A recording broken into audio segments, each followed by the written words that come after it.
The city's still buzzing, but my spirit's done. All day long, I've been chasing the sun. Deadlines and voices crowding my space. So I light me a candle, reclaim my grace. Kick off my heels, let the rhythm spin. Soft jazz whispers where the chaos spin. Every sigh's a prayer, every thought's a tune. I find myself again inside the candid room. Welcome to the candid room, where my soul can bloom. No more noise, no more gloom. Just me in this groove. Raise your glass, let it soothe. Every scar becomes proof. When the truth feels like perfume, you're home in the candid room.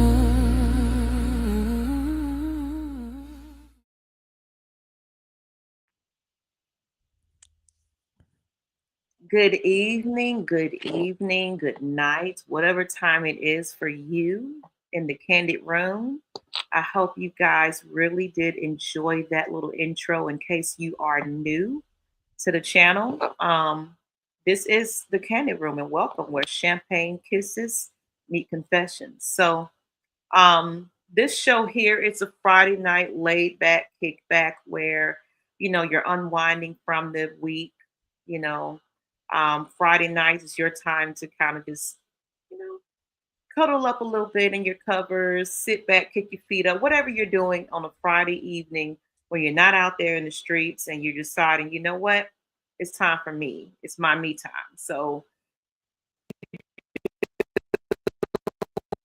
in your space, I hope you're enjoying it. I do hope you have your whatever you're drinking, if it's, wine, if it's whatever you're drinking, water, tea, what have you, whatever relaxes your mind and mood.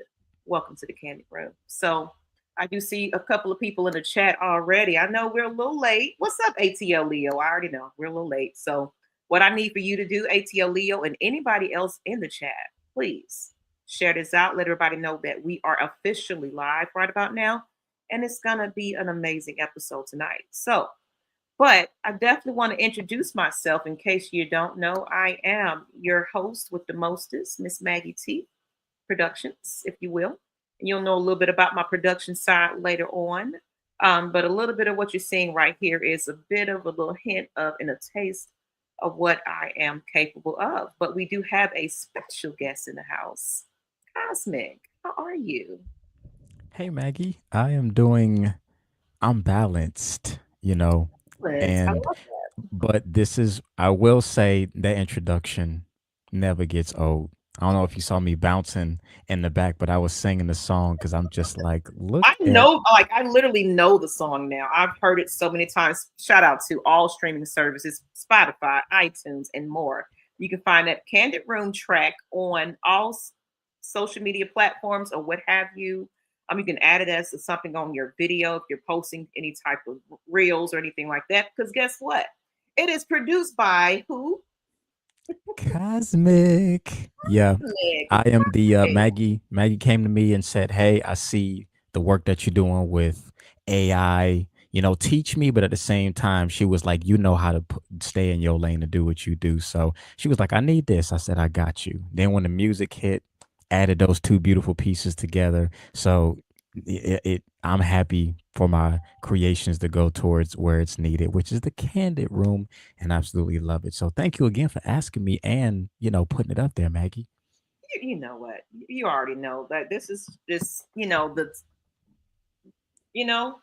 Hmm. don't even know what to expect to come, you guys. So I really want you guys to just pay attention to what's happening here with this duo, this Gemini, this is my Dynamic Gemini duo.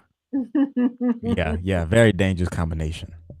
Right. So before we even get into the greatness of this episode, because it's going to be a good one, I always want to start it off. I used to start it off with a motivational quote, but I have changed this up, and you can give us a little bit about who you are. But starting it off with a little bit of meditation. It's the end of your week, hopefully, even if it's not. It's just Friday night. You're just going to unwind and get yourself together, even if you have to get up and go to work in the morning or whatever the case may be. You just had a bad day, or even you had a good day. Meditation is for all stages of your life. Yes. Yes. So we're going to have a little bit of that. So let me go ahead and get that going. And in case you just don't know, this is our cosmic mindset meditation. Yes, yes. And like Maggie said, meditation is literally needed. The same way you need air, you need meditation because it's a systems checkup.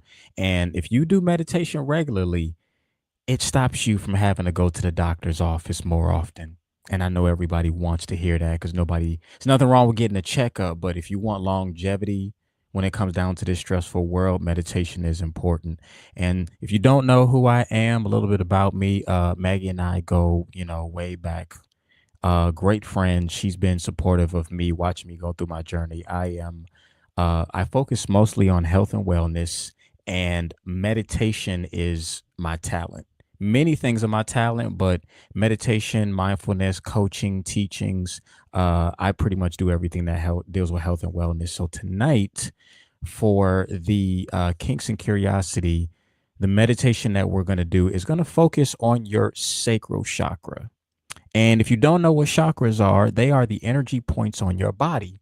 And guess what?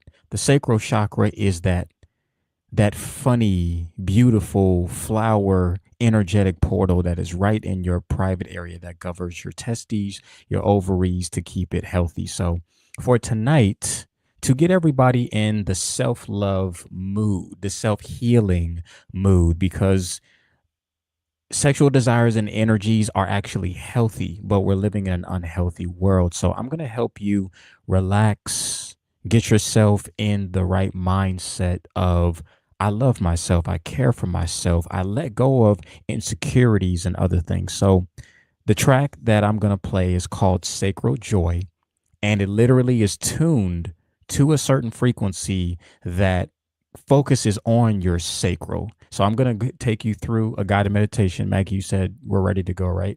Okay. So what I'm going to do is I'm going to start the music. And again, I produced this track. It's no words, just lyrics. And before we get started, find a quiet place where you can be undisturbed if you can. If you're driving and you're watching us, don't close your eyes. Just keep your eyes on the road, but be in a calm. You can still do this exercise, but don't close your eyes. But if you can get quiet in a location, do that. Get very comfortable. Allow yourself to relax because we're going to do like just 5 minutes, nothing too long. And let me go ahead and start the music, and then I'll go ahead and Maggie, let me know if I think it's the perfect volume now, but if I need to go up for the audience, y'all just give me Well, yeah, the thumbs up. audience will probably have to be able to determine if Yeah. it's too loud. It's ATLEO. I see you in the chat. So just let us know if it's just a little too loud, or we're trying to figure out the frequency and the sound perfectly for this live stream. So just let us know if it's too much.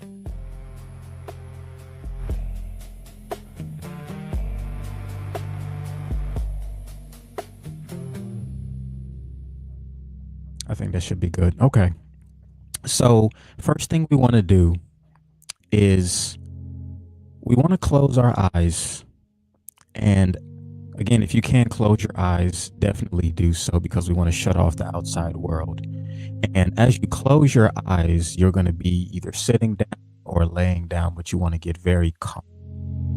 And as you have your eyes closed, all we're going to do is focus on our breathing. Okay, so you're going to take a deep breath in through your nose for about 4 seconds, and then you're going to hold it for about 3 seconds, and then you're going to release out of your mouth for 4 seconds. So once again, very deep breath in through your nose, eyes closed if you can, hold for 3 seconds, and then turn around and release out of your mouth for 4, very sure and very calmly.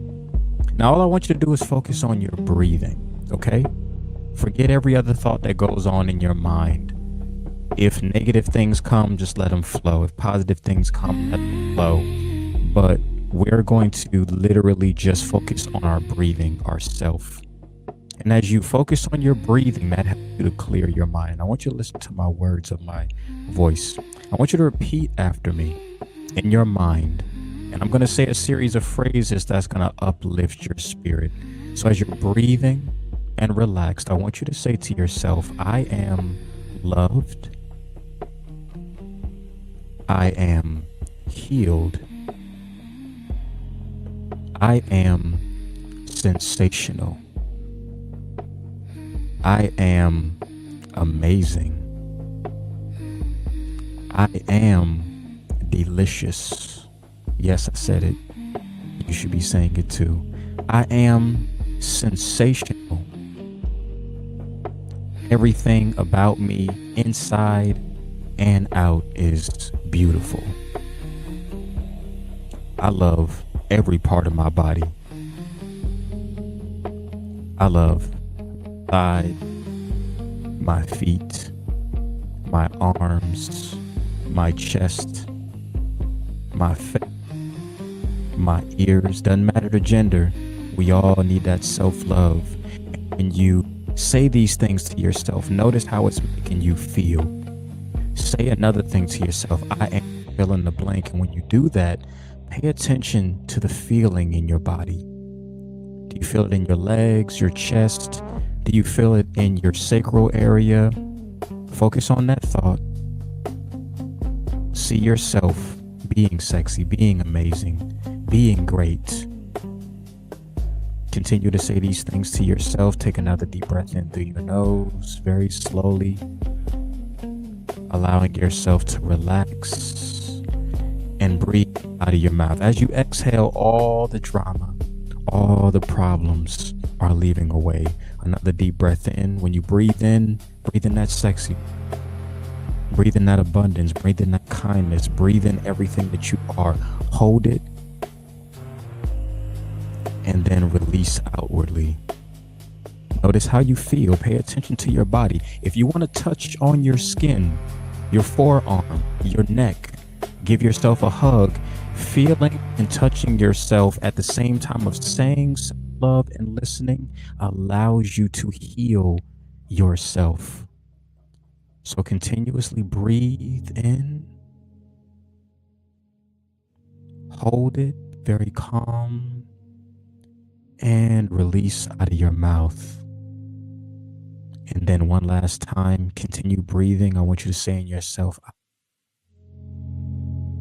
I am enough. I am so worth it. The right person is me. The right circumstance is me. And everything in my life is amazing. I want you to give yourself a hug. Wherever you are, if you can, give yourself a hug because you need it. Feel your arms, your chest, literally say, I appreciate you.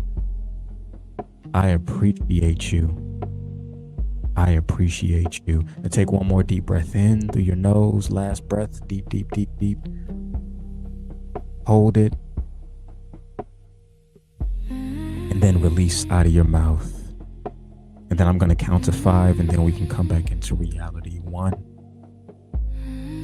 2, 3, 4, and 5. You can open your eyes. Now, how do you feel? Don't you feel better? Don't you feel amazing? Don't you feel great? Don't you feel, I feel sexy right now, and I'm not just saying that because I feel relaxed. And I told myself, Maggie, how do you feel right now? I feel sexy. I feel there relaxed. We go. I feel good, even though I was kind of monitoring the chat, but I feel wonderful. I am a diamond in the rough. Yes. There you go. Yes. There you go. And now, how did you feel before the meditation? How did you feel afterwards? Because I want your reaction simply because of how you feel again transition to your health, your wealth, and you just being overall great. So tell me the difference. Well, you know what? I came into this thing with some stuff that went on right before the show. So even though I'm listening, it helped me to completely calm down and focus on the moment. And now I'm in a better headspace. I feel relaxed. I feel amazing. I feel sexy. I feel beautiful. I feel, so it's a very good feeling to be where it kind of got me grounded again. So thank you for that, Cosby. Absolutely. Thank you for allowing me to do that. Yeah, and we're going to be doing that every episode.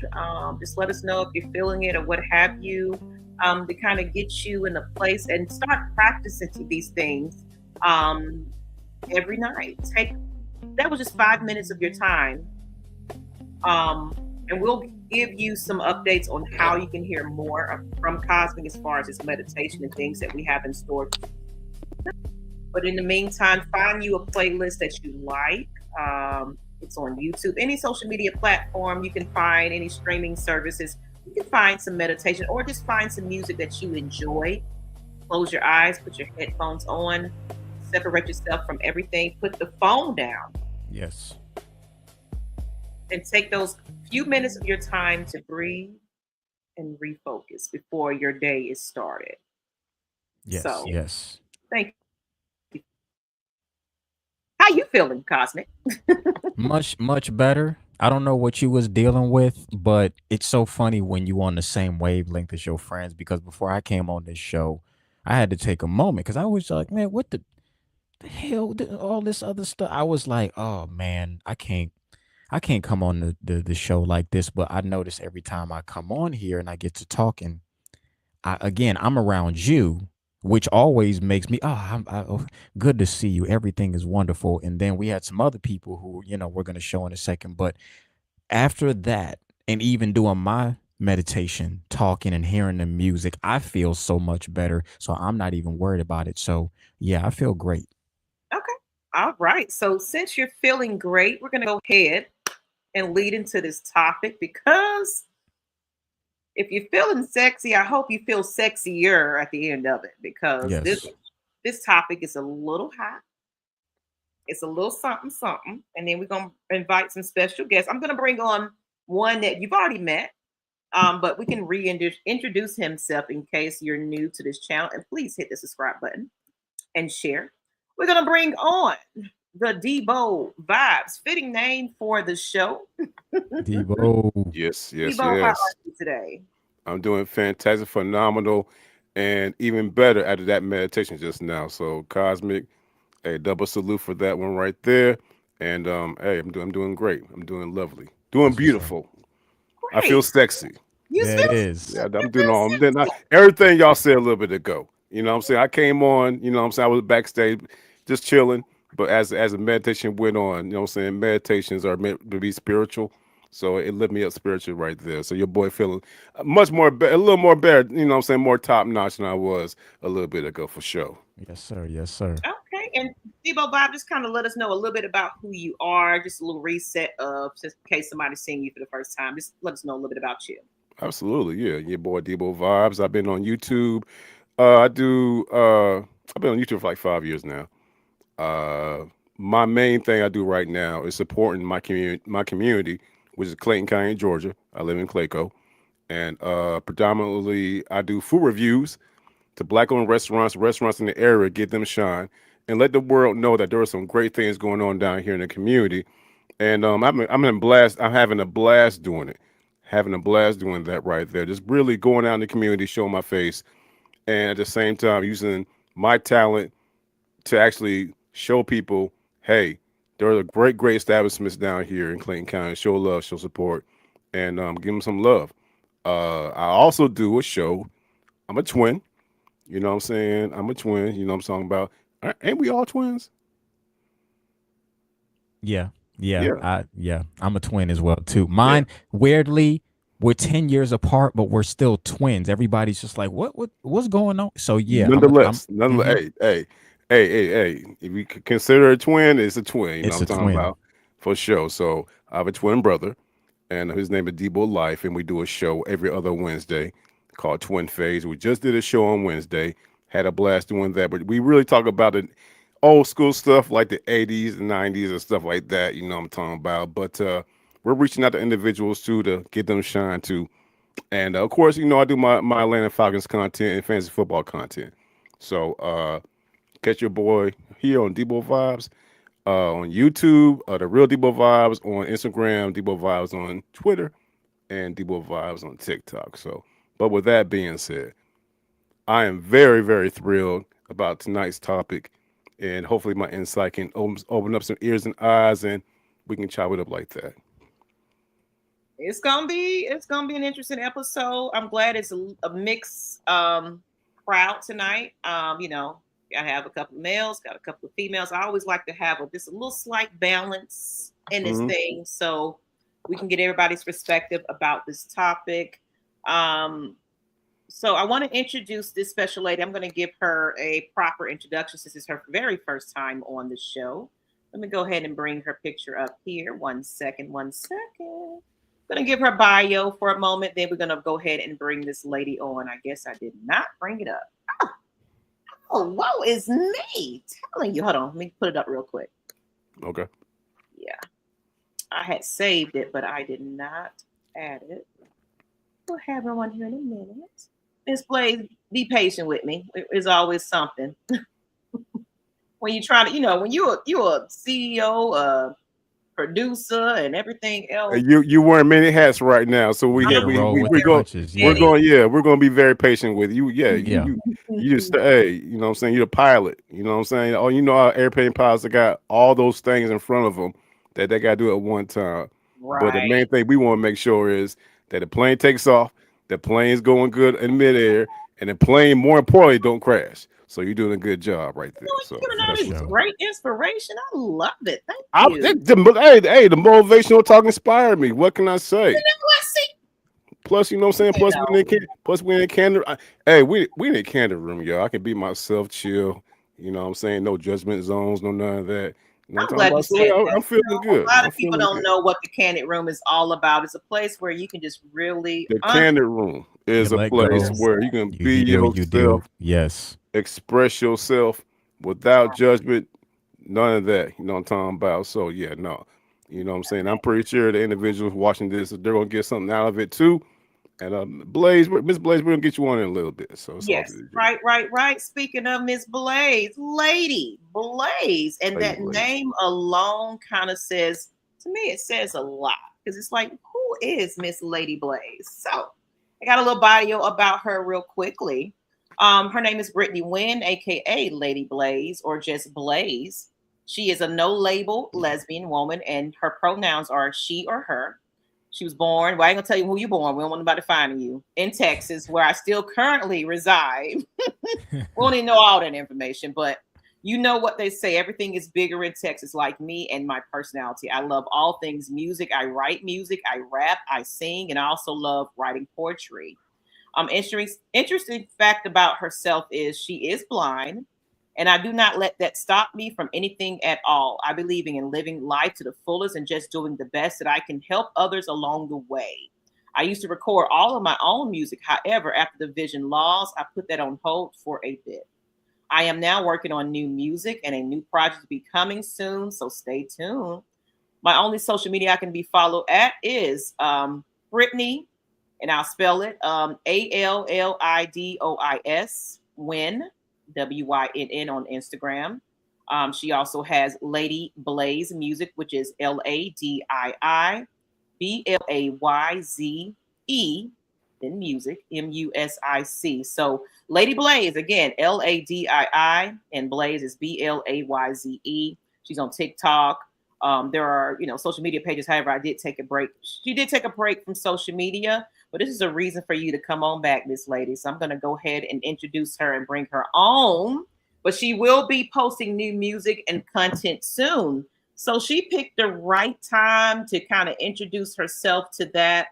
I want to bring her on. Miss Lady Blaze, how are you? I am fantastic. How are you?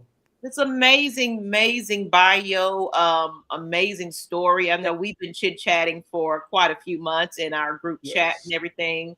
And I just love who you are, how talented you are, despite some challenges you may have came across, but you've overcome those things and you're continuing in your journey of music and creativity. And of course, these individuals here are also creative, beautiful people. So I'm ready to have this conversation with you. So how are you feeling today, Lady Blaze? I'm feeling just above and beyond right now. The meditation helped me out. I'm loving that I'm here. Thank you Great, for great. having me. I got to chat with everybody, before the show. So, kind of connecting with some people that have dealt with similar situations and stuff. It's nice to connect and, feel the vibe. So I'm feeling good and I'm happy to be here. Thank you so much. Okay, great, great, great. So hope you have some time with us tonight because we're getting ready to get in on this topic. Yes. And I just want to, know what everybody's opinion is. So it's going to go into an order that we're going to break it down a little bit to different sections, but I'm going to go ahead and tell you guys what we are talking about. Because Kandid Room, we do kind of push the envelope just a little bit. Just a tad bit, Just a tad. So this is our episode 13, surprisingly. Hey, 13 episodes, right? We're talking about kinks and curiosities, and that's the real tea.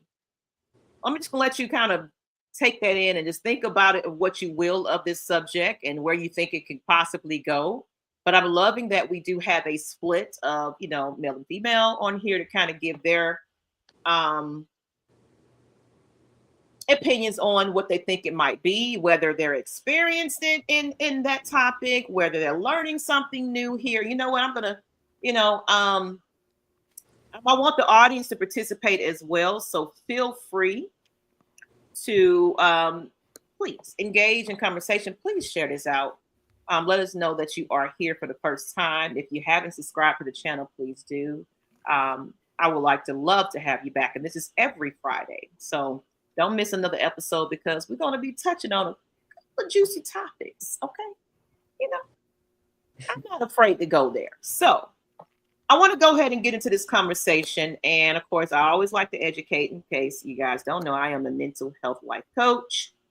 So not only are we going to talk about some kinkiness, but you're going to learn a little something today. So get your notepads out there. So that little black book. With that being Right. said, Cosmic Lady Blaze, as well as Debo Vibes. First topic of the hour is we're going to learn about what is actually a kink. What is it?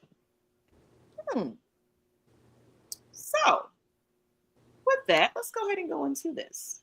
What is exactly a kink?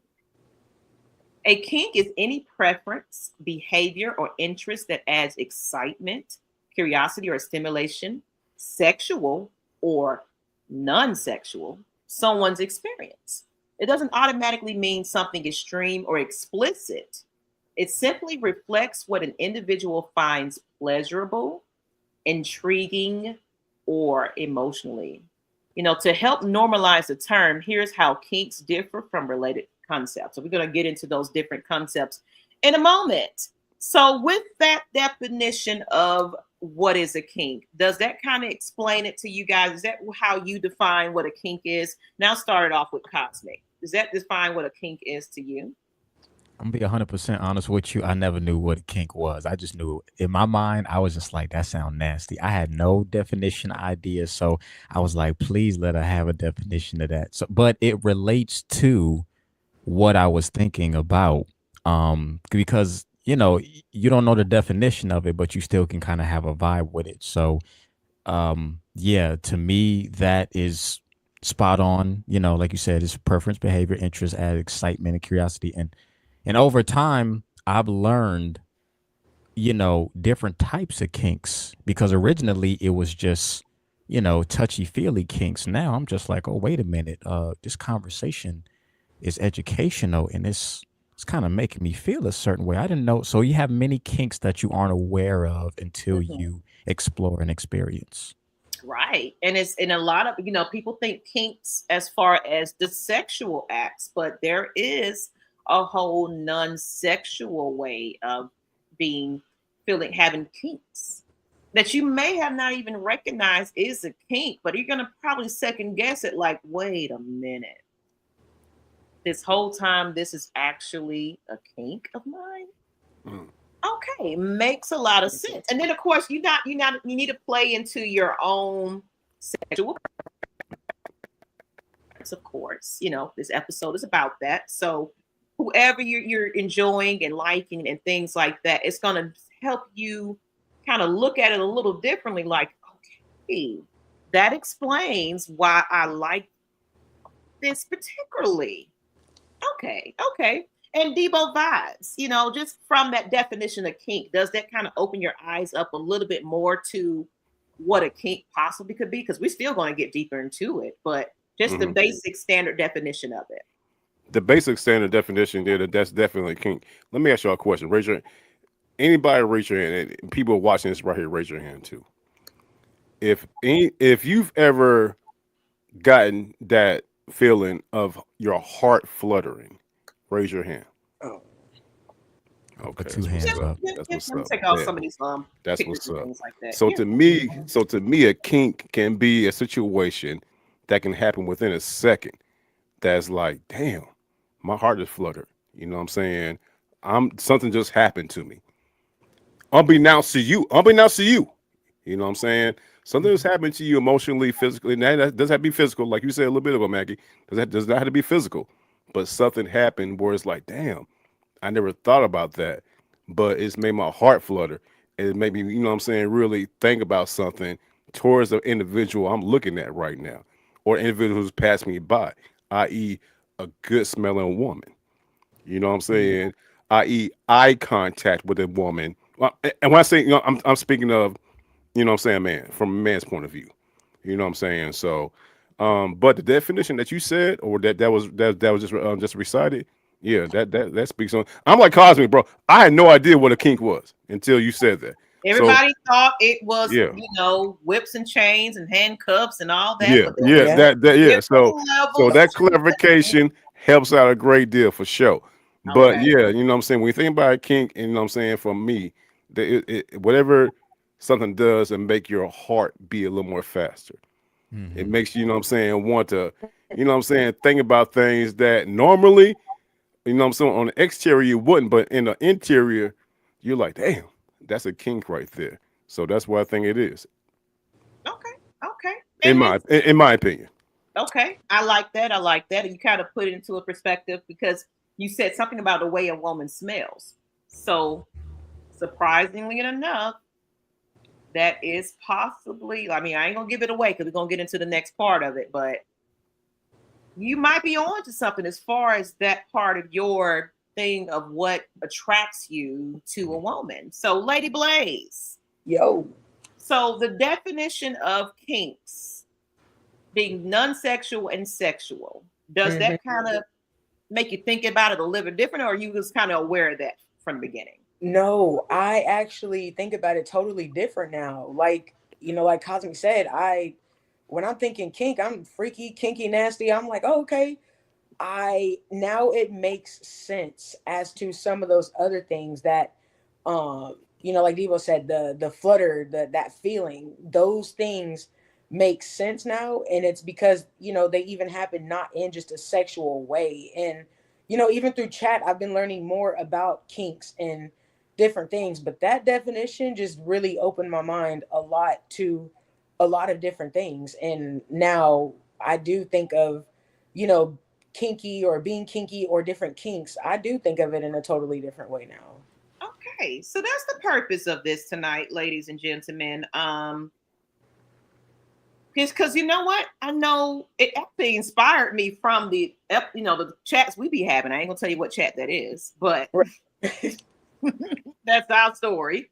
But Right. it inspired me to actually say, you know what, there's more to this than people are realizing. That what's a kink? What's a definition of a type of kink? Yeah. So with that, we're gonna go ahead and I see a chat right there. So I always thought kinks was sex on a swing or something like that, and it is, That's a part of it, but it gets a little deeper than that, ladies and gentlemen. Okay. So Pun I'm gonna go intended. ahead and get into the next part of this. Got that. Right. So I had to. now we're gonna start off a little bit our segments. Non-sexual kinks. So I don't like how they got the little second thing timeout. Let me get that off of here. Hold on. You know, that StreamYard does change. StreamYard doing the most right now. I'm trying to tell They're you. doing the most. Keep my subject up there, StreamYard. Okay, you're not being kinky enough for me. So stay on there, please. You know. That's it. Yeah, it's I one guess of them it's time to move episodes, y'all. on. This is one of them No, it's episodes. not. You know, and then timer is scroll. I don't want to. Oh, I see. It's like 2 different changes. Like, this is too much for me. Next time I'll come here a little bit more prepared because they don't change all kinds. Yeah, no, it's not. It's not you, a streamer. I had the same issue the other day when I'm doing our show. Like this, but it is what it is. So. Right. So I'm gonna put it up there again. Segment 2, non-sexual kinks. So we're gonna get into a little bit of just some education about different types of kinks. It's gonna be a little bit of mix of everything here. So what we already talked about, what is a kink? Let's get into sensory preferences. Okay. So these are non-sexual connection styles. Okay. Sensory preferences, experience that help people feel grounded, relaxed, or stimulated through the senses. So here's some examples. Enjoying soft sounds, or I still don't even know what the heck is ASMR. Let's do our research. Right. That's a new one for me, y'all. I used to do it. I used to do ASMR, to be honest with you. Okay, that's a kink. Can you tell us what that is? ASMR is so ASMR can be like a guilty pleasure. You know what I'm saying? Where it's like something that you listen. It's sensory. It's ASMR is strictly something that you hear. Okay. And it gives you a tingly feeling. Yeah, it's what I'm all talking about. All And into the mic. It's all it's like all into the mic. Like ASMR essentially. Like I said, I used to do it. Like, and I do it every now and then with my food reviews because it gets attention. Oh, okay. With the crunchiness, like I didn't know there was a name for it. Yeah, that's ASMR, and you have people who've been doing it for years, and you know what I'm saying, being well compensated for it. So yeah, ASMR is all sounds. It's all sounds. Like I can go to my kitchen right now, grab a bag of chips, and just crunchy, and that's it. Okay. And not say a single word, but it gives you a tingly feeling. Okay. ASMR or a beautiful voice, a deep voice with baritone, like, you know what I'm saying. We're gonna get into that. So along those lines right there. That's the Reader's Digest version of ASMR right there. Okay. So. And this is the definition of ASMR. And I'm gonna let Cosmo, I know he got some, statements about that, but it said ASMR is a feeling of well-being combined with a tingly, like you said, sensation in your scalp and down the back of the neck, or as experienced by some people in response to a specific gentle stimulus, often a particular sound, like you said, which includes like whispering voices, paper tearing, eating, smacking, and scalp massaging and things like that. So you pretty much was right there on the money as far as, but I knew what that was. I know it's like very, like I like the sounds of high heels on the floor, Right. Okay. Yeah. Exactly. High heels on the floor. Oh, yes. Yeah. ASMR is like high heels. Somebody chewing gum aggressively. So that's what ASMR is. It gives you a tingling feeling down your spine and gives you, you know what I'm saying, it opens the dopamine. That part. And Cosmic, go ahead. And so since you're a little, like I said, there's so many terminologies and analogies for all kinds of stuff. I know what I like to hear. Hell yeah. But I didn't know there was an actual terminology for it. So I'm learning something new today. So give us a little bit about that, Cosmic, or you're familiar with that as well? Nah, yeah, recently. And I didn't know that it's so guilty to me. I feel dirty when I listen to it, but in a good way, because I heard about it and I came across it through YouTube, where your algorithm will switch things up. And since I started to get that's what happened when I started to look up microphones to get for myself. Okay. That's when it came across ASMR, and I clicked on it and I heard it, and instantly I was like, oh, what's this? Because as for anybody who has Gemini in their chart, our nervous system is one of our abilities. And your nervous system deals with sounds deep close to your ear. You know what I'm saying? And for me, I'll say it's a hot spot, but my ear and my neck is a dangerous location. So if I'm listening to, the brain thinks somebody's right in your ear. Like I said, it could be chewing gum, feathers. It's like, again, it goes with sounds and frequencies to a certain point. So it really is, I can't explain it, but it's just a wonderful feeling, but it also just hits you in certain places. So I absolutely enjoy it, just off of the sound quality and how it actually makes me feel. It's like an internal ticklish feeling, but in the right locations. Okay. Okay. I like the way you put that one. Okay. Yeah. And Lady Blaze, were you familiar with that a little bit, or is this new to you? It's new to me that there's a term to Right. those things. Right. Like you said, like something about high heels walking across the floor. It's just an instant like, oh wait. So sometimes I catch myself trying to turn, like I can actually see who's in the heels.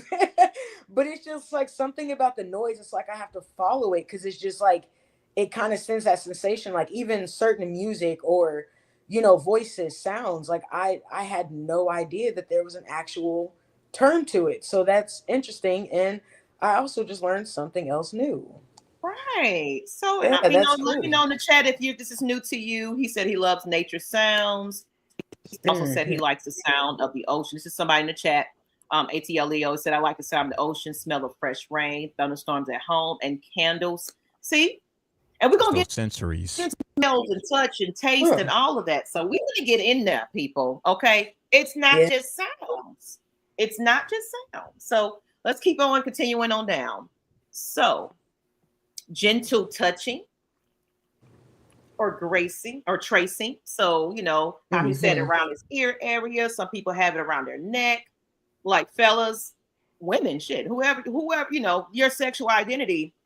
I can say there are definitely spots on a woman, and it's surprisingly there are spots on a male as well, where there's certain areas or soft spots, if you will. If you touch it a little bit, lightly and gently, feathers, things like that, behind your kneecaps, behind your ears, your thigh, certain areas on your particular body. And that's why I love having this conversation, because it's going to teach you to explore your partner a little bit more, not just going in just like, yeah, I'm going to beat it up and that's exploration it. is the Like, best. touch that person. Let them feel you for a moment before you just go all the way in. You might get a different reaction. So gentle touching and tracing.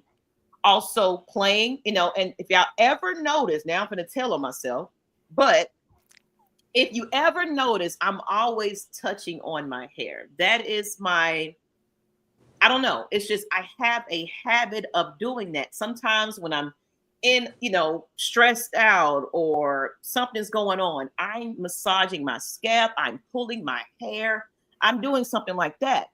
And as well when it's like when I'm involved with somebody, I really do enjoy somebody. I like a touchy person. I like somebody that will place their hand on your back, or, when they're having a conversation, they're just kind of softly touching you, playing in your hair a little bit, letting you know, hey, I'm affectionate. I want your attention. So that's a big deal for me. So is that And something Maggie, that you guys are kind of comfortable with?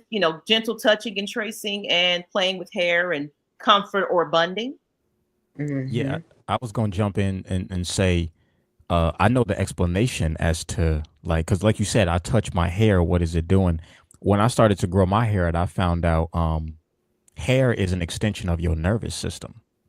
So whenever somebody is touching your scalp, it's like your brain is growing extensions outside of your body, which is why when you touch your hair or pull or do certain things, again, your brain, something's going on in your mind to where it makes you feel good on certain things. And then on top of the touching and the feeling, remember, a lot of people forget we're electricity. So when you're touching on somebody's skin, your electricity is connecting with their electricity. So therefore, it's like we're energetic beings to where a touch isn't just a touch, it's sending all electrical signals throughout your entire body. And just like we said, when you don't, when you're not taught, because I'll say we're not taught to explore. Right. I never was. I was taught, here you go, pull it out, go in, you know what I'm saying, all that other stuff. And women, oh, you always want it slow for, again, you hear your old granddaddies be, I don't do none of that. So we all got taught that. But what Debo, once, once you start to, and this is my appreciation of growing up around women, I know why the smells, why the softness, the gentleness, the exploration, because again, all over your body is activating certain, I'll call them safe deposit locks. Like when you touch a certain part, it unlocks certain parts that was never there. So yeah, it's energy. Right. We all messing around with our energy, and that's what makes it feel so grand and great when you actually try it out. So that's the best feeling in the world for me. That's a dangerous, again, Geminis have the nervous system is their strongest point. So when it comes down to touch and feels and sensations, I mean, just that alone, we can just do that all. I'm pretty sure everybody can do that all day, but I know for me, with the Gemini abilities I have, touching and gracefully feeling all day, I have to pet a dog, I have to move my hands. So I'm always doing stuff with my hands as well too, because of just the sensation of that feeling, because there's a lot of nervous endings in that very thing. Right.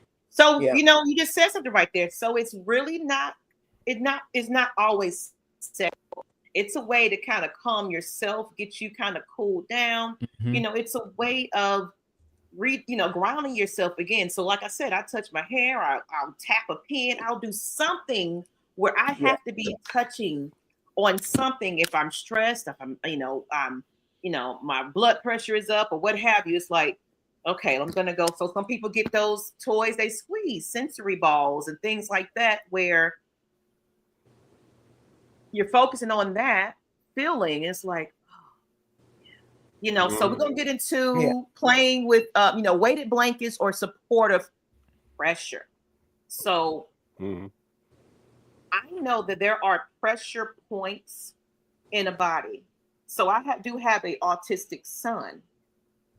So I do know that when he's might be overstimulated, he's waving his hand, he's flapping his hands, he's doing something where he's touching on things, as well as I do know I can squeeze right here on his wrist. It's that pressure, that squeeze, let go, squeeze. You can do that when you're having a panic attack as well. You're redirecting yourself to that. Okay, that feels good. So your mind is starting to redirect to that pressure point. This is the way you can calm yourself down. This is the way you can get your woman's attention. And she's all, oh my God. It's like, calm down, baby. Let me talk to you. Let me look at you. Let me squeeze this real quick and get your attention. It's like, I never knew that.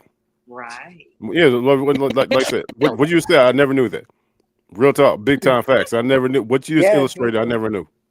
Yeah, and for men too, like it's both, it's literally both genders, because most guys don't know as well too that men, we have those same sensory exceptions, pressure points, and it makes the arousal more fun, because they taught us as men, and it's not a bad thing, but it is a bad thing to just, well, she the only one who want that. We don't do stuff like that. But I'm like, nah, you go in that theme park, you gonna want to see experience some things. It's a great feeling to be able to have, like, men, again, it's that opening up factor of being like, yeah, you had that, you may not want to explore it just as of yet, depending on what level, but yeah, it's a great feeling. And Miss Lady Blaze, did you learn something right there from there as far as the weighted blanket, supportive pressure? Because that weighted blanket kind of, especially with autistic people, including myself, like I like to have things covered on me, heavy on me. Like I have to be cuddled in something to feel comfortable, even though I have my fan on in the middle of 30-degree weather. but I gotta have that blanket on me to make me feel cozy and comfy. Yes. And I'm wiggling my feet like this is the best feeling in the world. So, Lady Blade, you know, you get what I'm saying, though. So, Yeah, you know, yeah. do you understand that part about that? I definitely do, and that makes sense. And that's kind of how I am too. I like sometimes I don't like feeling surrounded, but other times I like just feeling. It's more about feeling secure, secure and comfortable and just good with being where you are. And I do like that pressure or that like that the cuddles or just anything to kind of feel surrounded and snuggled. So Okay. that makes perfect sense. Even with the stress balls and stuff like that, like the kids, they have those little fidgets they be spinning around. Like I love Right. Mhm. Yeah. doing That's stuff all like that. sensory toys. Yes. Yes, Right. I love that as well. So like everything, I'm learning so much tonight, and all those like definitions and terms, they all make perfect sense. Okay. I love it. I love it. I love it. So, okay, I Yeah. played. He said he's played with his hair a lot. Soft touches, all get me sometimes. Right. Late catching up. Hey guys. Hey, Miss Savage. I hope you caught a little bit of read the board there. We're just talking about kinks. Right now, we're currently in the non-sexual connection styles. So, with Can I that, tap in on one of mine? go ahead. Go ahead. And we in Savage, we can say what we want to say. You know what I'm saying, right? So, but one of the main things that is non-sexual, non-sensual for Mm-hmm. me, Mm-hmm. and it happened at work actually. It happened in the workplace Okay. where I was walking around and I worked. This probably like 8 years ago.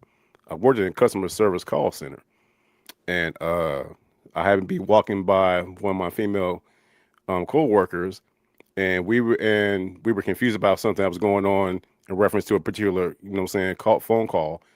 And the Hmm. manager walked over, right? So the manager walks over, and she said, "Okay, so right here, we're looking at our screen or her screen and everything." As my manager explaining what's going on, my coworker takes my arm and does this, like this little movement right here.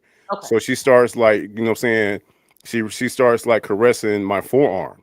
Okay. Not Hmm. unbeknownst to her, you know what I'm saying? She just starts like, because once we found out what we had to do to resolve the issue, she was like, but she didn't know she just saw my arm. Yeah. And that did something to me right there. Yeah. At And you work, know, you know what I you mean? know what she Totally, yeah, totally was non-sexual, she but to having your point, yeah. like an stressing moment or anything like that at that moment? Is that what was happening? Yes, yeah, because the situation was like, again, we had a situation where the customer called in. We had no idea how to resolve it until the manager walked over. It was her Mm-hmm. phone call. I saw be walking by. I had to learn the experience too to make sure that once we get it, once if I ever get in that situation with that customer, I'll know. So a learning experience. But as the manager walked over and told us what to do, okay, go that screen, go that tab, et cetera, et cetera. She knows, she knew what she was doing. Now she knows she knows how to resolve the issue type stuff. But Mm. as she was doing it, we're both learning. And she just, start, took my forearm and started kind of like caressing it. And Like it helped her calm down. it helped her calm down. I was just walking by. But by That's her doing that, she hmm started calming down. yeah. But to me, it's like, whoa, that feels What very of good. course, a woman, and of course, to you, you're thinking, "Oh, this feels great," but to her, Right. it's It was, it and I don't want to calm down. misconstrue it. I didn't think anything of it. Yeah, I was just like, we were both, you know what I'm saying? I guess if I can say it, we were both calming each other down. Yeah. You know what I'm saying? She was getting calmed down by that's her. caressing. I was That's her getting calm. calmed down by her doing it right there. Like Totally this. non-sexual, I'm Hmm. gonna need but everybody to do sensory me though. a favor. Touch your skin. Just touch, like gently touch your skin, and rub it just a little bit.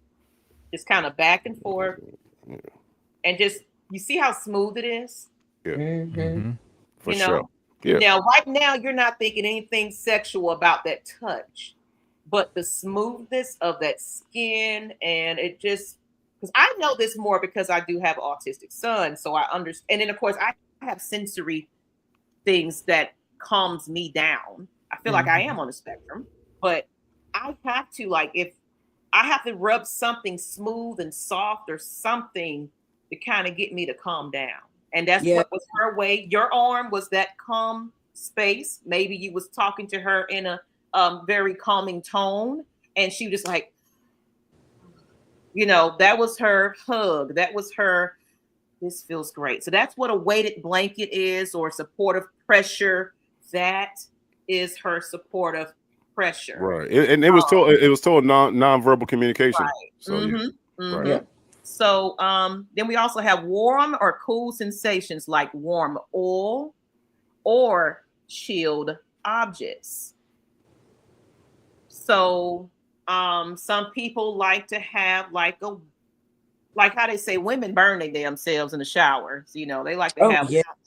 hot Yeah, y'all do. Yeah, I don't blazing. know what Yeah. it is. I can't do it. Blazing hot Hey, water. I love I'm it hot and steamy. It's we gotta be. I will never understand a different topic for a different day. I'm assuming I've taken plenty of shower, well, not plenty, but showers with what I'm saying, my girl. You know what I'm saying, back in the And they want day. it on And hot. I'm Yeah. talking about that thing was steaming hot, burning hot. Right. Yeah. Yeah, So I can't you know hang. me. I'm with you, Debo. Can't And I'm hang in like, there. yo, I was in there for like a couple of minutes, like, yo, I'm out. I'm out. I'm out. But that's what, like, to me, I love a good warming bath. Like, I don't feel clean unless I see the steam. I'm over here, Of course, this is not a moment where you're gonna get intimate now, because I'm gonna be hot and burning up in a minute. But Yeah, for real. it's just for cleanliness and just us women. It could be males too. Some males might like to have warm as hot as baths, but I do. know I like to have my temperature turned up. I feel like scrubbing and the steam and the beautiful, I ain't gonna lie now. So there are some shower heads that might feel a little extra great, on that neck and back and other certain. I totally get it. Hey, for sure. That's why for they sure. made them like that. So I totally agree with that. I totally agree. Yeah, for sure. So that's why she might take a little longer in that shower, because But why is it gotta be it's a so hot? sensation. Maggie, what I'm saying, why is it gotta be so hot? What's up with women in these hot good. showers? It feels wonderful. It feels good, and you feel like really clean afterwards. Like That thing it is is something about the scorching. steam. Scalding. Yeah, I was told that I can't take no more showers. But that's fine. I like my shower hot. I'm not turning it down. I mean, of course, if like Maggie said, it's nothing intimate, because I'm gonna be too damn hot to be Right. but I just want to chill in the steam and just kind of like, I like to breathe it in at the same time, and just Okay. it relaxes me. And on Mhm. top of that, everything is in the dark, but I love to also shower in the dark. Like, it's something about just being in that moment and just feeling it all and soaking it all in, and just like breathing in the warm air. Like it really does something for her. I can't speak for all women, but most of us that I know that the shower is as hot as it can be before we give ourselves third damn degree burns. Right, because it's the for one thing, like, if you ever thought about when, let's say, your child is having a cough, Mhm. and that steam, they'll run that shower to hot, and that steam, it's also opening up your pores and things like that. Yeah. So you just feel a lot more cleaner when it's a little bit more hotter. That's just. Well, I'm gonna tell y'all something, and this is why this is probably my third time saying it. This is why I love platforms like this. Cosmic, I can't talk for you. I'm talking for myself. I'm You in the might same you boat. might agree. I'm in the same boat. The explanation you just gave, I've been waiting for years. I never understood why women jump in the shower and it'd be steaming, scorching, scalding hot. And it helps me out because, you know what I'm saying, the next time I have a woman over, you know what I'm saying, if she's fortunate enough to come over to the Depot Palace, I'll bring her over. And, if she, you know what I'm saying, when she take a shower, I'll just turn that bitch all the way up. And you know what I'm saying, let her do her thing. But yeah, I'll and then I'm not going to partake because I don't feel like being scalded. Okay, so my thing is, though, if it's actually me and my lady in a shower, shower. It's not going to be extremely hot like that. Though. It's Right, going to be at a right, comfortable Okay. temperature. right. That is the case. So it's just more for the purpose of getting clean. Now, if you got somebody standing behind you, it's like, it's like, like what? Mm-hmm. Many memories.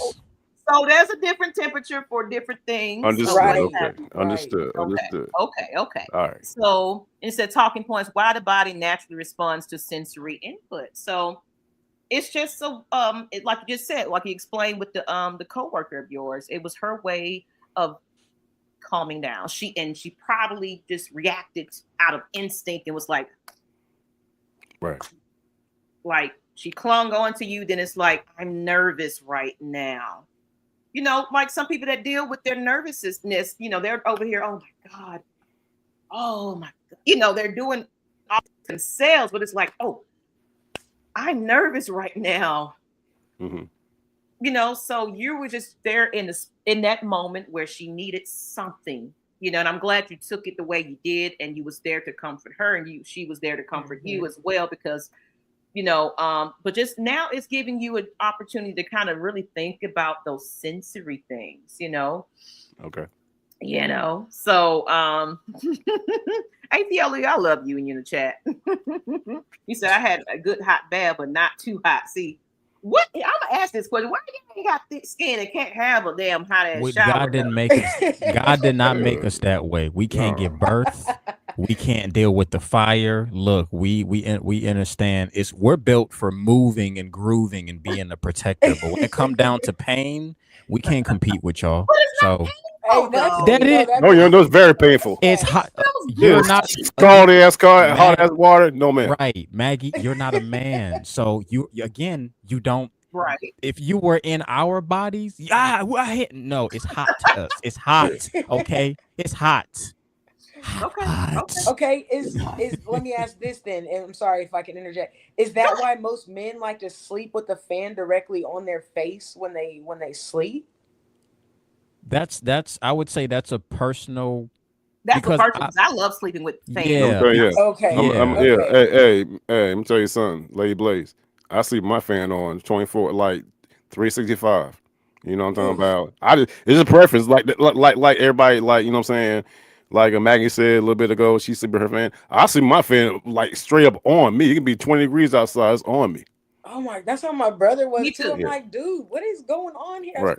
That's why you wake up all sneezing and snotting every morning. That's a personal preference. Not okay, but at the same time, if it's like chilly outside, I'm in Atlanta. We in Atlanta. If it get like 10 degrees, no, I'm gonna turn it around. You know what I'm saying? But I just need that. I need that fan on me and stuff. Yeah, because I'm not. I know what I'm saying. It's the sound, and to a particular point to the conversation, it's the vibration and the sensory point. Yeah, the air is going against your face and the skin. It's going against me. Yeah, and the vibration of it. So yeah, you know what I'm saying. That makes sense. That's how I sleep. So I'll have my fan on. And sometimes I'll have like my, solfeggio tones or whatever soothing sound that's going on. But if I don't have that on, it has to be that fan. It's that therapeutic sound. It's just therapeutic to sleep with a fan on. And then it's that, like, just feeling it blowing in your face. Even though I'll be over here, when I go to the bathroom, like, oh my God, it's cold. And I get back on that cover like, oh, this feels so wonderful. So I'm slow because, I'm like, I be dodging the cold, but I like the air on my face, like just that makes sense. My family be looking at me like, you crazy as hell, woman.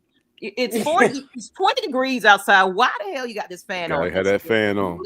Got it. Hey, put on a high. I'm good. Hey, laying down. Cause that fan ain't go. That fan ain't going nowhere. This feels great. Let me tell y'all something. So, totally side note. This one time I had some company over. And she came over and, she decided to stay over for the evening, I'm talking about. And she laid down, you know what I'm saying? You put that fan on. She said, I turned the fan on. I sleep on the left side of the bed. Well, I sit on my right side, the right side of the bed at all times. And she was like, well, can I sleep with the right side? That's my side. I was like, cool, you know what I'm saying? I turned the fan on and, you know what I'm saying? She laid down. About 3 minutes later, she's like, "Oh hell no, turn this fan off." She turned it off. You know, yeah. Let needless to say that was her last night here. You know what? No, I don't found a balance though. I really have. I was talking to somebody. She was low iron. So Okay. Yeah. I Yeah. finally figured it out because I got like a queen size bed, so it's plenty of space. So it's like, here's your damn space heater, and here's my fan. You sleep on that side, but see, I'm not a cuddler. I'm a cuddler for 2 seconds because I get hot. Mm. So it's like, I'm gonna cuddle on you for a moment. Oh, okay. Then I'm gonna lay back over here like this. Good night. Like, cause I get really, really hot. So like, I'm gonna be cute with you for about 2 minutes or so. Like, okay, let me cuddle you, but Yeah, I'm the same. Yeah, Maggie, Maggie. I'm the same way. Well, I call the intro. The intro is a cuddle. The book is us laying our asses down, going to fucking sleep. So. At least you feeling me right now. You know, Yeah. so that's me. I thought I was the only one. Folks were like, No, I'm just no. gonna cuddle up under you, like, no, nah, man, you no. me. I need to sleep. Right. The whole coloring concept. Hey, I get it. It's cool. You know what I'm talking about? I'm not gonna sit here and color and embrace you for like 6 hours. No. I need to lay my ass over. I need to go to sleep. You know, I got work tomorrow. I got work tomorrow morning. Shoot. Right. For real. So we're gonna get into the segment 2. We're still in segment 2 here. Just the non-sexual connection styles. Your aesthetic and the material preferences, drawn to textures, colors, styles, or visuals that spark confidence or curiosity. Example: leather, latex, stockings as fashion or texture, high heels or expressive footwear. Favorite, now this is the part I love right here, the smells. Favorite scents or perfumes, colognes, what have you, soaps. Attraction to specific colors or material textures. And here's our talking point: the difference between appreciating aesthetic versus needing it, how style and materials influence mood and confidence. So that's the part where you're starting to get into a little bit of more of the kinkiness of it, just a little bit. So you've noticed you like that your boss is wearing that silk skirt. Now it might not be tight fitting, but it's like, damn, that them heels looking good today, you know. So it's like, it's some of those things like, damn, she got a little fishneck today. You know, it's one of those like, or you know, some of the women that like the guys in the suit and ties, and then he came in with the cologne on, and he's just smelling like. You notice when you're smelling good, how everybody's like, "What you got on today?" You know, it's like a different conversation. It's like, right. No, I'm big about smells, so it's like I have candles. I'll light incense. I'll like, no matter what I'm doing, before I go out the door, I'm taking another shower. Even if I took one a day, I'm taking a whole nother shower. I'm putting on my fragrances, oils, because I like body oils and, you know, natural things, you know, natural lotions and things like that. So when I go out, I love it when somebody was like, damn, Maggie, you smell really good today. Oh, thank you. You know, you go in there like, that's right. You know, so it's like, it gives me a little joy when someone is like, notice how good you smell. It's like, you know, you try to act like you're not, you know, I'm humble, you know, but it's like, you walk around like, I'm feeling myself. I'm smelling really good, especially if your partner is all up in your ear, you know, like, damn, babe, what you got on? It's like, for sure. So, but you get it, right? So the leather, the latex, the stockings, the smells, the expressive footwear, you know, just anything. So can y'all agree with that? I'm gonna start with Miss Lady Blaze. Yeah. First, like, for sure that it's something about style. Even a man or a woman, either one with some type of style. Like, it's something about, you know, a woman in a suit or a man in a suit. You know, they come in looking all good, G-fly. They smell good, got the watches, got the nice shoes, the crease pants. Like, you know, it's something that's like, it can be admired. You know what I'm saying? But like, for me, my biggest thing, like I mentioned earlier, is heels. It's something about heels. It's not only like, it gives off a certain type of confidence. You know what I'm saying? Like, it takes a strong woman to wear some heels. Okay. Right.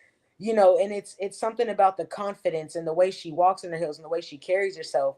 And if she's smelling good, it's something that it's even more intoxicating in a way, you know. Like I've always had this thing for shoes, whether sneakers, high heels, even Mhm. flats, you know. If the Mhm. shoes are real nice, it's just, it kind of bring, when they can bring the whole outfit as a whole together, Right. it's something very attractive and Mhm. intensifying about that, you know. And it's like with smells, I, like you said earlier, the confidence, you know, when somebody tells you you smell good, like depending on how I'm feeling is how I'm dressing. Hmm. That's my thing. The way that That's I a good dress place. kind of brings in Mhm. different type of confidence and mood. Mhm. Like um for instance, if I'm wearing like a dress or a pantsuit and some high heels, I feel very sexual, like not sexual, very sexy, and Right. just like very full of myself, you know, because like it, like I said, it takes a lot to walk in some heels, you know. So if you can do it, it's something about that confidence that brings it into me, you know, versus if I'm wearing my sneakers and my pants and like my like a tight fitting shirt or something, I'm feeling more kind of just like, oh yeah, okay, I got it, you know. Like I'm feeling myself, I'm feeling Right. real confident, and like, you know, can't nobody tell me nothing, you know what I'm saying? Like it brings in different vibes with the dresses and the way people dress and Mhm. the smells. For me, you know, Okay. those are two things that kind of come off to me before anything else, you Okay. know. Yeah. I love that. I love that you explained it, and I'm glad that we're going over these things because Yeah. you know, then you when you basically we're gonna at the end of the day you're gonna put that all ball up into a big package of why the hell you like this person over here. Like they smell good, taste Yeah. good, they Yeah. it's just a whole bunch of everything that goes into just kinkiness where you just thought it was just whips, chains, and handcuffs. So Right. cosmic. Right. So do you agree with that? Just that, the sensory, we're still playing into the sensory part. That Oh Yeah. plays yeah. even for your own self, correct? Yeah, yeah, no Yes. doubt. For me, I totally agree. For me, because everybody's different, but I know for me, it does do it, and I really get why. Because once again, the sensories, the smell, I study all these different things because I love how the body works. Like smells activate certain parts of the brain. You know Mhm. what I'm saying? Taste activates Mhm. certain things. Touch, all these other sensories that the body actually has. It's a whole different experience. So for me, I've never majority of my relationships has always just been just really sex, never exploring. Not saying Right. it's like 5 to 10% exploring. So I don't know what it's like to, and I'm interested because I do have Scorpio on my chart where I've never been handcuffed to where she has a little, let see if you like to be whipped just a tad bit, or if you have the blindfolds on and things like that. But I know that I'm open to that type of stuff, and it goes along with that. There's this one time in college, I remember this is before I even really knew what I was doing, but I just knew what I was doing. There was this one woman in college, and the rule was no sex, but you can play again around that. You could say, no sex, but you got the rest of the whole body. So one time I went to her dorm room and I said, you know what? I said, close your eyes. And I went around her body. She was completely naked. And I touched, she didn't know where I was, but I touched certain parts to watch her reaction. And she went crazy. And it was a lot of fun because, again, it may be on the leg or the back of the thigh. And I said, whatever you do, you cannot do anything to me.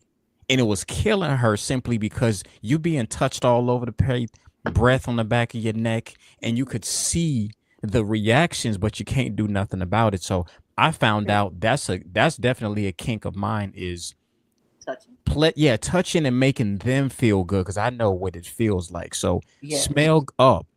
You add smells in there. Hmm. Does the room smelling good? Yes. But when you have it on you, again, it's certain formulas that is in cologne and perfume Hmm. that Yeah. activates parts of you. And when you got the right smell, strong J, yes. Sit like that, okay? not Mm-hmm. necessarily, the take of it, but yeah, smells, candles, the right music. Once again, when I was a kid, Yes. I didn't know why you want the music.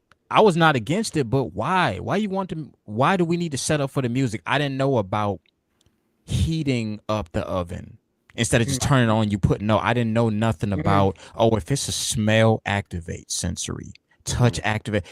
I really do see why taking your time to build up that energy Mm-hmm. before you just jump right in is Mm-hmm. Yeah. so fun because you learn about yourself, you Yeah. learn about your partner.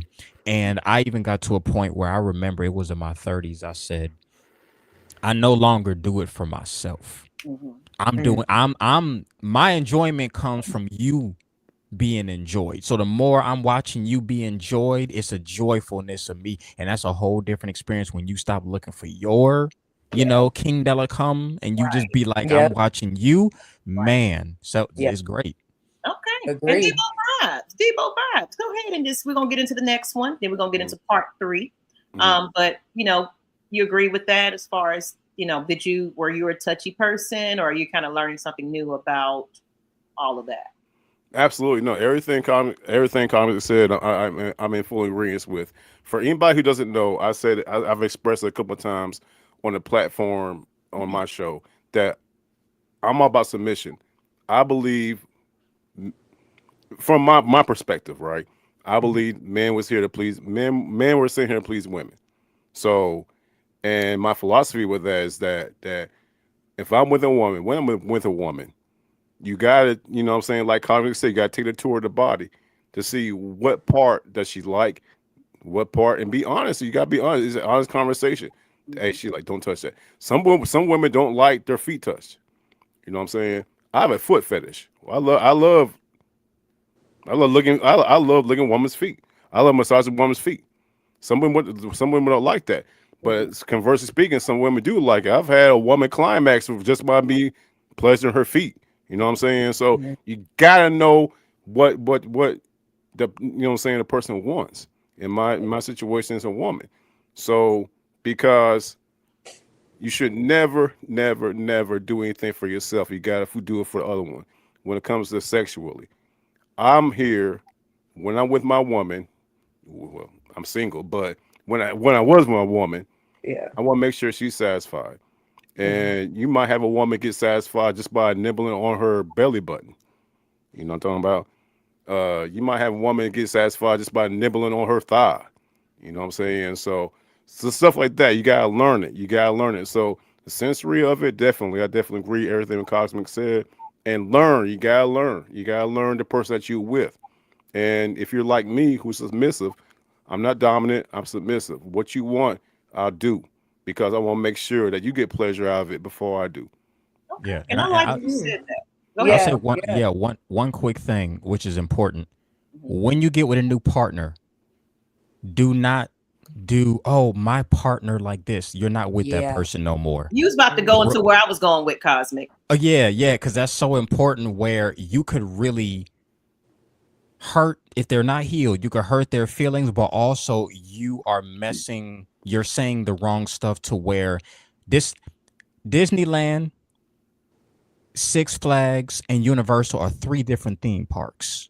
Right. They parks. You have fun there.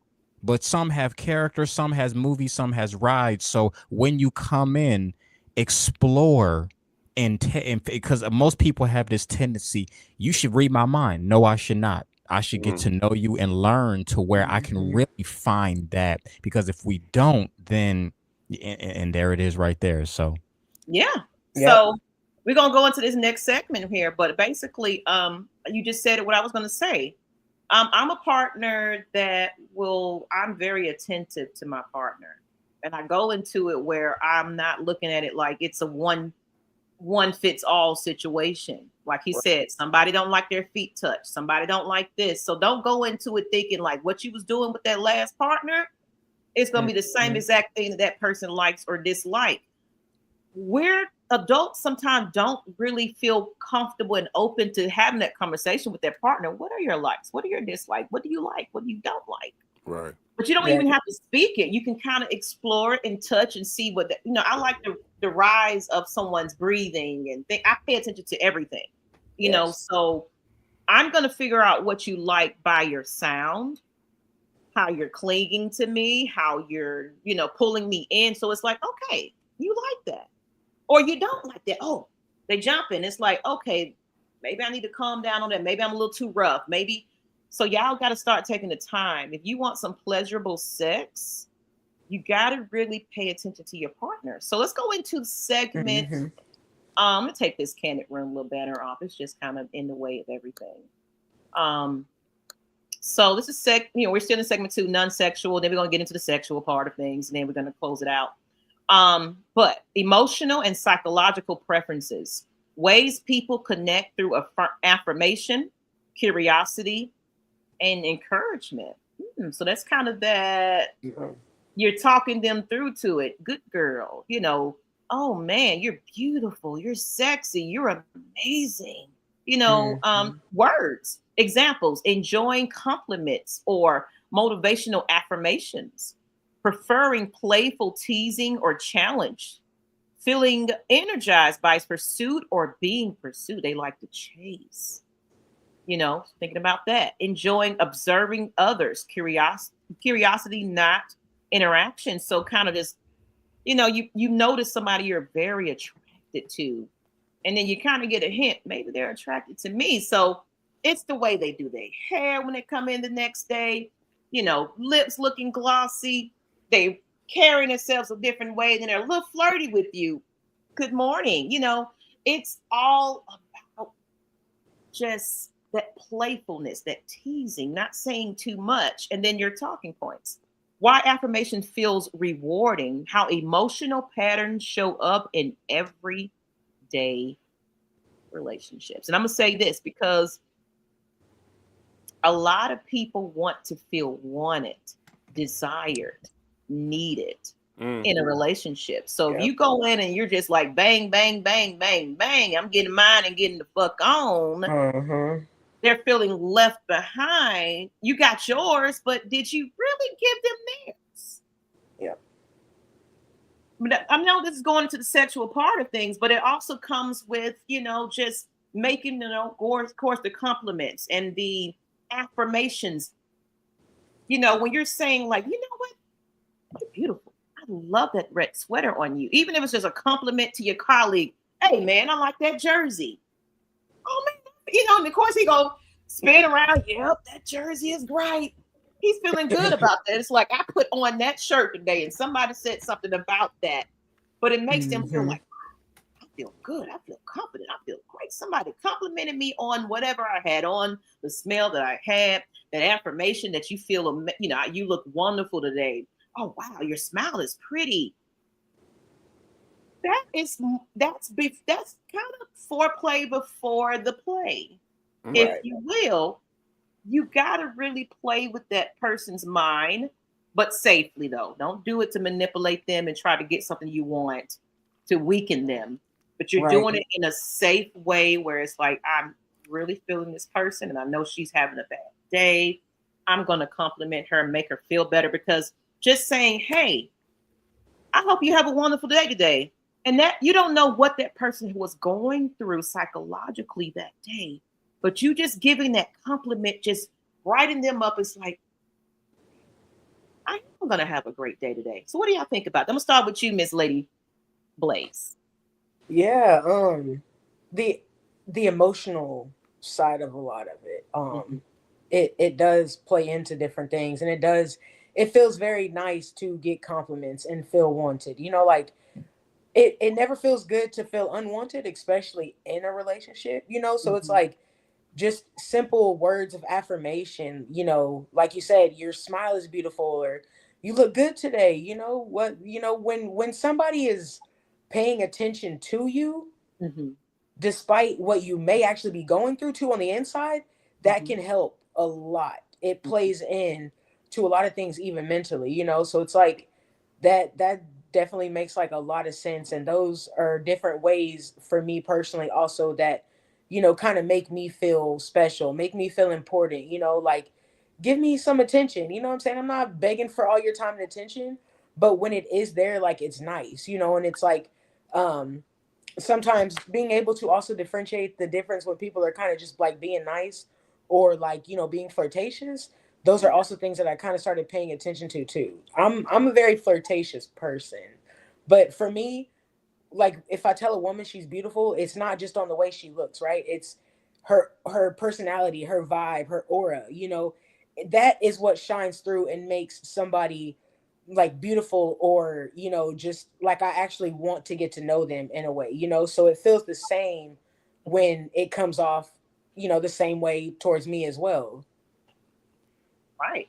I love that. I love that, Lady Blaze. And Debo, vibes. Can you kind of agree with that? You know, just as far as just the affirmations, the compliments, and things like that. Nothing like a good. There's nothing like a good compliment. It makes you. It boosts you up. Because you Mhm. could have you could have a fucked up ass day. You know what I'm Right. saying? Like you could have a horrible day. You're going through it. You know what I'm talking about? And one thing about me is that I try whenever I step out of my home, I try to present myself the best way I can. Right. One of the ways I do it is, you know what I'm saying? I like cologne, so I spray a little bit cologne, a little bit cologne on. I don't do all that. You know what I'm saying? A I little like to go give individuals a hint. I know, Of, killing us. yeah, yeah. right. I give a hint to my Granddaddy cologne. yeah, I give it hint to my essence, fellas. One spray, that's it. You know what I'm saying? All over the place. You know what I'm saying? No. So, um, you know what I'm saying? I was having a messed up day, doing, got all kind of things going on in my life, and so I ran my errands, this, that, and third, whatever case may be. I go to my gas station, had to get my beer, and I'm staying in line, and lady turned around and she just stared at me. She's like, I just want to say, you smell so good. Mm-hmm, That's what I'm talking about. mm-hmm, And that turned my whole day around.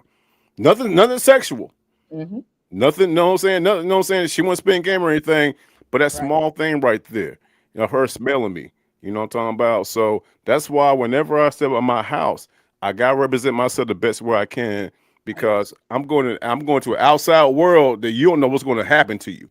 So Mhm. you gotta go out there with your best right there. So definitely, from that aspect, yeah, you know what I'm saying? I try to, really just present myself the best I can, and you know what I'm saying, smell good, present myself, keep my head high, you know what I'm saying, and especially when I'm repping Debo vibes, you know what I'm talking about. You know Right. what I'm Right. saying? Yeah, I Right. can, you know what I'm saying. Cause I'm always marketing, you know what I'm talking about. By the way, the Debo vibe shirts are out there. I'm gonna And start I selling got them. one. I got one. I Maggie definitely T, wearing it. Already. Maggie T has a Debo vibe shirt. You know what I'm talking about. She got one. You know what I'm I'm happy to saying? give you So one. yeah, Yeah. hey, Lady Blaze, I'm gonna send you one. You know what I'm saying? Hey, Cosby, you already know you got one. Yep. But seriously Yep. though, you gotta represent your best. You gotta represent yourself the best way you can Yeah.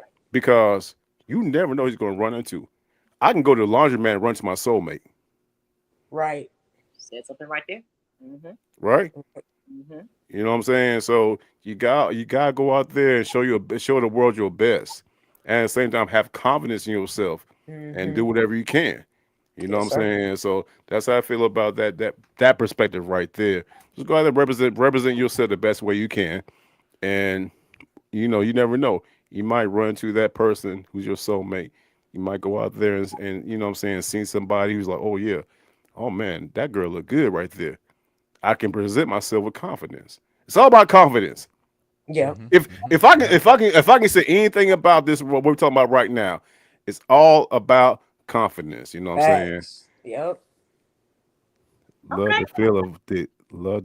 What? Look, he loved the feel. He liked the feel of the Of nice nice titties. So the texture, the titties. titties. I'm a Yep. titties lover as well. Yep. So I can understand that, Mr. Leo. He also said I like to I ain't have. mad at. Um, I'm gonna get to you, Cosme, in a minute. I like to have you look in my eyes so I can see how you react. Oh, okay That's then. I soul totally connection feel right that. there. That's soul Yep. connection. That's That, I, deep. that, yeah, Yep. and that's what I touched a little bit ago. That eye contact. Mhm. Hmm. I love eye contact. We got eye contact with somebody. Eye contact is the best nonverbal communication, in my opinion. Right. Because you can like look at their eyes and say like, look, it's yeah or nay type of stuff. And you know, spiritual, man. So yeah, that I totally agree with that right there. Yeah, I learned something a little today. So cosmic, just kind of follow up on that. We're gonna get into our segment 3. We got a couple more segments, and then we're gonna close this on out. So cosmic, just the affirmations and things like that. You can kind of course, you know, I know you can, but you're gonna give us a little education, I'm sure. Go ahead with it. Yes. So when it comes down to the so nah, for real though, I once again one of my kinks is education because Right. since I started learning about what the body can do, how the sensories work, oh my God, I'm like Dr. Rose up in this piece because for Dr. me, Rose. just like what Debo said, as for me and him, we love. Wait, I know your What- last name is Rose, but yeah. You, Okay. yeah, my last no, name his is name is Rose. Dr. Okay, I'm sorry. Rose, I went but totally different with that. My that's bad. what I'm saying. It's like That's why I love the fact that she didn't get. Yeah. I said she don't need. I got it. Yeah, I don't think Yeah, she no. realized your name is I Dr. Yeah, get my it, last but name it literally was- Rose. I was on board. I was on Maybe it board. fitting. Yeah, I was on yeah, board. Yeah. yeah, Dr. yeah. Rose. Yeah. Gotcha. But, Okay. Yeah, and again, that even goes with the playfulness That's what I'm because saying. The way you you know explain it, like it goes into it. it does. You know, it's such a beautiful thing when. First of all, I agree with everything. Affirmations, but like I was telling, you know, you Blaze, Lady Blaze and Debo, you know, and Maggie too. This new version of me, I've never got to explore it. So affirmations, they really do reprogram your mind. Because for example, if I say, and I'm gonna say something. I'm gonna say 2 words. One's positive, one's gonna be negative. I want y'all to tell me how you feel. Okay, instantly when I say it, tell me how it feel. Was it in your head, your arm? So I'm gonna say the first word is gonna be a negative one. Okay, y'all some ugly sons of bitches. Notice how it make you feel. Second one is, man, y'all are the most beautiful people in the world. Y'all are just the greatest of all. Notice how it make you feel. Right. Now you see the feeling. When somebody it's almost like a drop, like, hold up, what? It's a suck of life away. So affirmations, I said I was going to do this in my next relationship and I'm proud of it. Affirmations to me are sexy because again, I need you walking out, you going out into the world where there's negativity and there's positivity, but there's a lot of negativity. I need to fill you up. So before you leave with them high heels on, my whole goal now is I'm gonna pull you close and I'm gonna say, I want you to repeat this after me. And I saw this on a show before where a woman did this for her king. And my goal now is before you leave the house, I want you to look at me. Say you sexy. I'm sexy. Say you beautiful. I need to fill her head up because when she leaves out, and we all know how that feel when you getting ready to go to work and all of a sudden whether you get some or you don't, but they give you that one little goodbye kiss. You drive to work like, you know that. It's a whole let me energize you. So affirmations are a must. Again, people don't know how important it is. Like one of the things I do now, I started doing an exercise. I call it drive-by compliments. The reason I call it drive-by compliments is because, you know, I used to be afraid of kind of expressing myself to women. Not the whole you look nice today. Sometimes my brain just want to be like, you know, that ass is looking great, but I don't want to feel disrespectful. So what I do now is if I see something and I'm feeling a certain way, she got breasts, she got this, she got that, or if she smell good, or if I'm just instantly in the back of my mind, I'm like, I gotta say something. I go up to her and I say, hey, excuse me, I just wanted to say real quick, you wearing that fucking dress. And I just say that's all I wanted to say. I watched them change. Oh my good, you did. And I'm like, yeah, I didn't want to say too much, but once I see she's comfortable with me saying it, I take a little bit deeper. And I was like, hey, I just gotta let you know you sexy right now. Like you dripping right now. I'll be all over you. And I watch the reaction. Guarantee when she walks away again, it's replaying in her mind. Ooh, I'm sexy. I'm great. So it's those very things that will turn your partner on. Again, health-wise, health wise, when you know your partner is making you feel good, when you come home from work, that thing I like to do when you hang upside down and then I tickle you underneath, I'm like, oh shit, okay. Again, notice how it make you feel. So smell good, like Debo said. I got oils. Cologne I couldn't do only because I noticed it wouldn't stay with me. So I started to get the oils because the The oils oils. damn Body oils. near. I love body oil. The Yeah. oils work so It much better. Yeah, it because it's lasts longer. I go to like right. African shops and get the body oils. Yeah, and I have it's always the same bottle where just I haven't you don't even need a lot. But like Debo said, don't cover yourself to where Tell it them what it is. stank Tell them too what it much. is. Yes, don't Debo. overdo Yeah. it. Find the neck. I do hit rub. I do the wrist, but then I also put them on the clothing because with the clothing it stays on there. But oils, when you Yeah. give them a hug, and again, you know what Mhm. time it is. Oh, it's nice to meet you. Go ahead and get all up in there. Yeah. They just like, oh, Yeah, because It again, do she's gonna be stay. like, It stays. It's what? lingering. Yeah, but also too for me, I came out of a period again. Debo and I talked about this where I lost everything and I had to find my sexy back. So for Mhm. me, I started wearing even if I don't go out because I work from home. I will have a routine where I'll get up and I have 4 oils. I switch them every day. What I do is I take it, I sniff it first. So I smell it and then I put it on me. Because that way, if I'm smelling and feeling good, now my mood is gonna be I'm being excellent today. So on a real Mhm. tip, I know we laugh and joke about it, which is cool, but healthy. That's longevity of you Yeah. living a healthier and a successful life, especially for your partner. Because most people don't understand this part.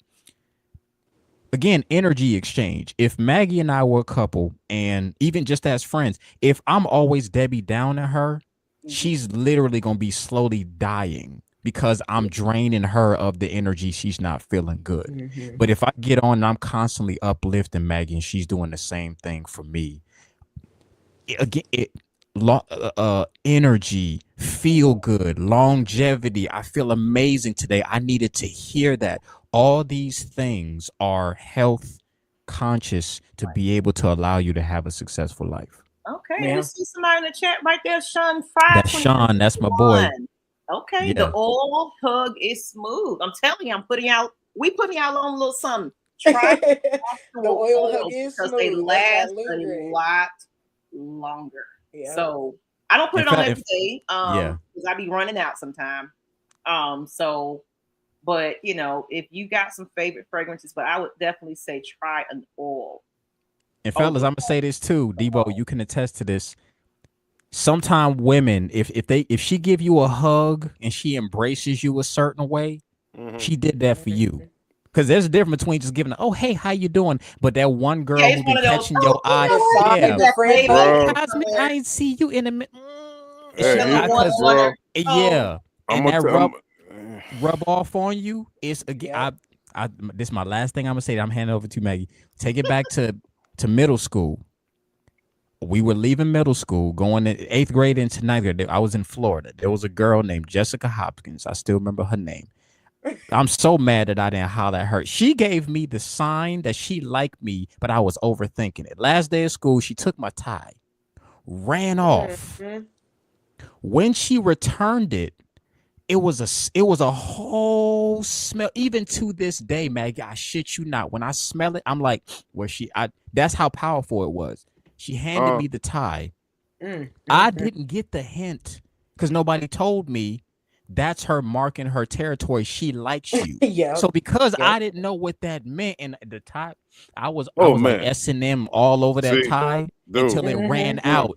But when I Yeah. got to high Yeah. school, because nobody taught me, she was coming up breaking hey Aaron, I didn't know. And I wanted her so bad. That if I had a time machine, I will go back Oh 88 yeah, miles per Doc. Boy, hey, hour. I've been Yeah. there. Back to the I've been future, there. man. Please give him a time machine. And the thing about it is, bro, two things. Uh, I said it, and I'll say it again. Women beautiful, beautiful women. There's nothing. If you got anything out of what I said tonight, there's nothing like a good smelling woman. Yes. Agreed. There was a when I was, and matter of fact, to piggyback what you said real quick, Cosmic, Chaparral High School, Las Vegas, Nevada, 1991. I'm old. I'm sorry. I'm 50 years old. You know what I'm saying? So, but there was a girl named Kimberly Thomas, and Cosmic, you said something a little bit ago. You remember her first name and last name just Yes. by the impression. Kimberly Thomas was one of the most. The, to this day, I have no idea where she got this perfume from, but it left an impression. I got the whole last name and everything. Y'all I'm Yes, just you telling you, do. just like Cosmic Yes. did. You remember things like that.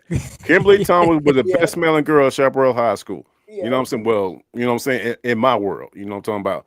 And so, yeah, so small things like that make you really, really think about, you know what I'm saying, individuals who you are fond of. But yeah, Cosmic, when she brought that tie back, Man.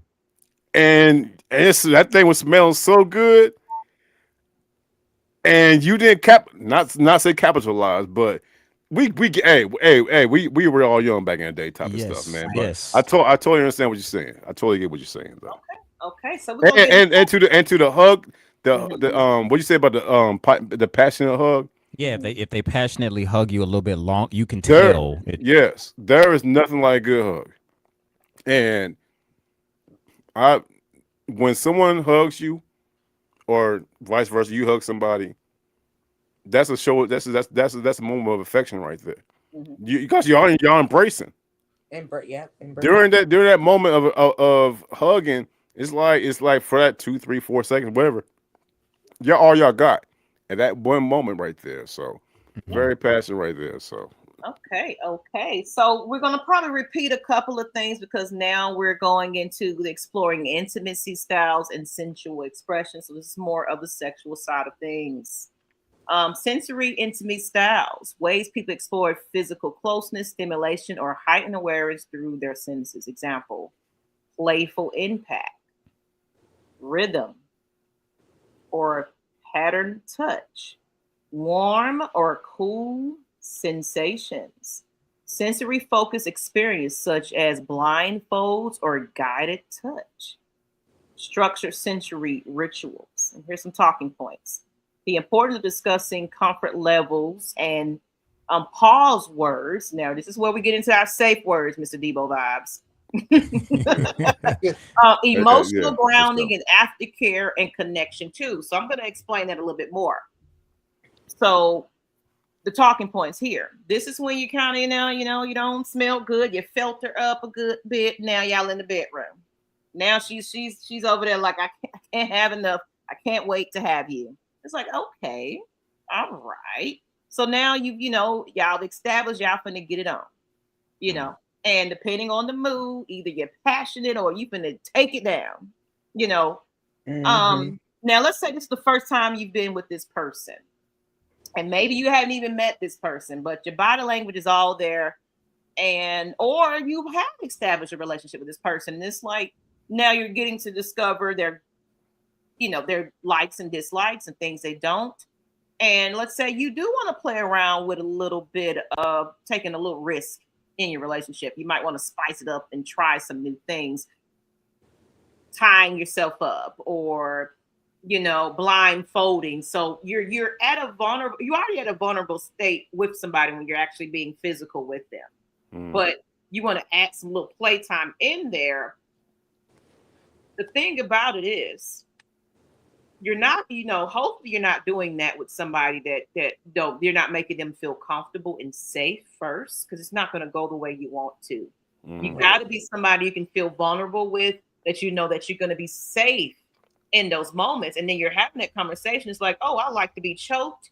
I like to be handcuffed. I like to be grabbed. I like all of this. But if it's a little too intense, it's like you got to have those safe words, or just, hey, a little too tight, Mm. or even if it's just direct, it's too tight, pull back, Mhm. it's too much. Or Some people have their own specific safe words, and it can be safe words are not in the dictionary.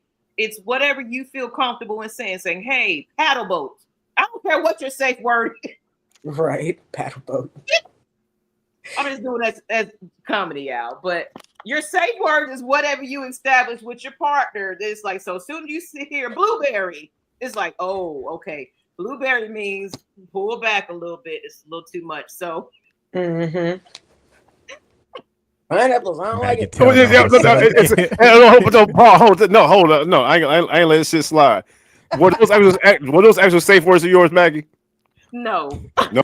I'm using it, just making comedy about it. But I'm just saying everybody have their own little safe words, you know, that they have. I'm just saying, but no, the purpose of this conversation is because I know me and Debo been having an ongoing battle about the damn safe words on his show. Shout out to Debo Vibes. Now they got the twin vibes. Debo Life. Debo Well, Life. well, I mean, with the new show. Yes. Well, the new show is called Twin Phase. Yes, with myself, Debo Vibes, and Debo Life. Yes, ma'am. Yeah. Right. So on Debo Vibes channel. So I went on his show one day, and it was a co-host on there that was talking about safe words, and apparently, you know, his brother and him didn't like. I don't. What the hell is like? Basically, especially brother, he was just like, I just like to get it in. What the? Why are we doing all this type of stuff? Like, we're just getting to it, and that's it.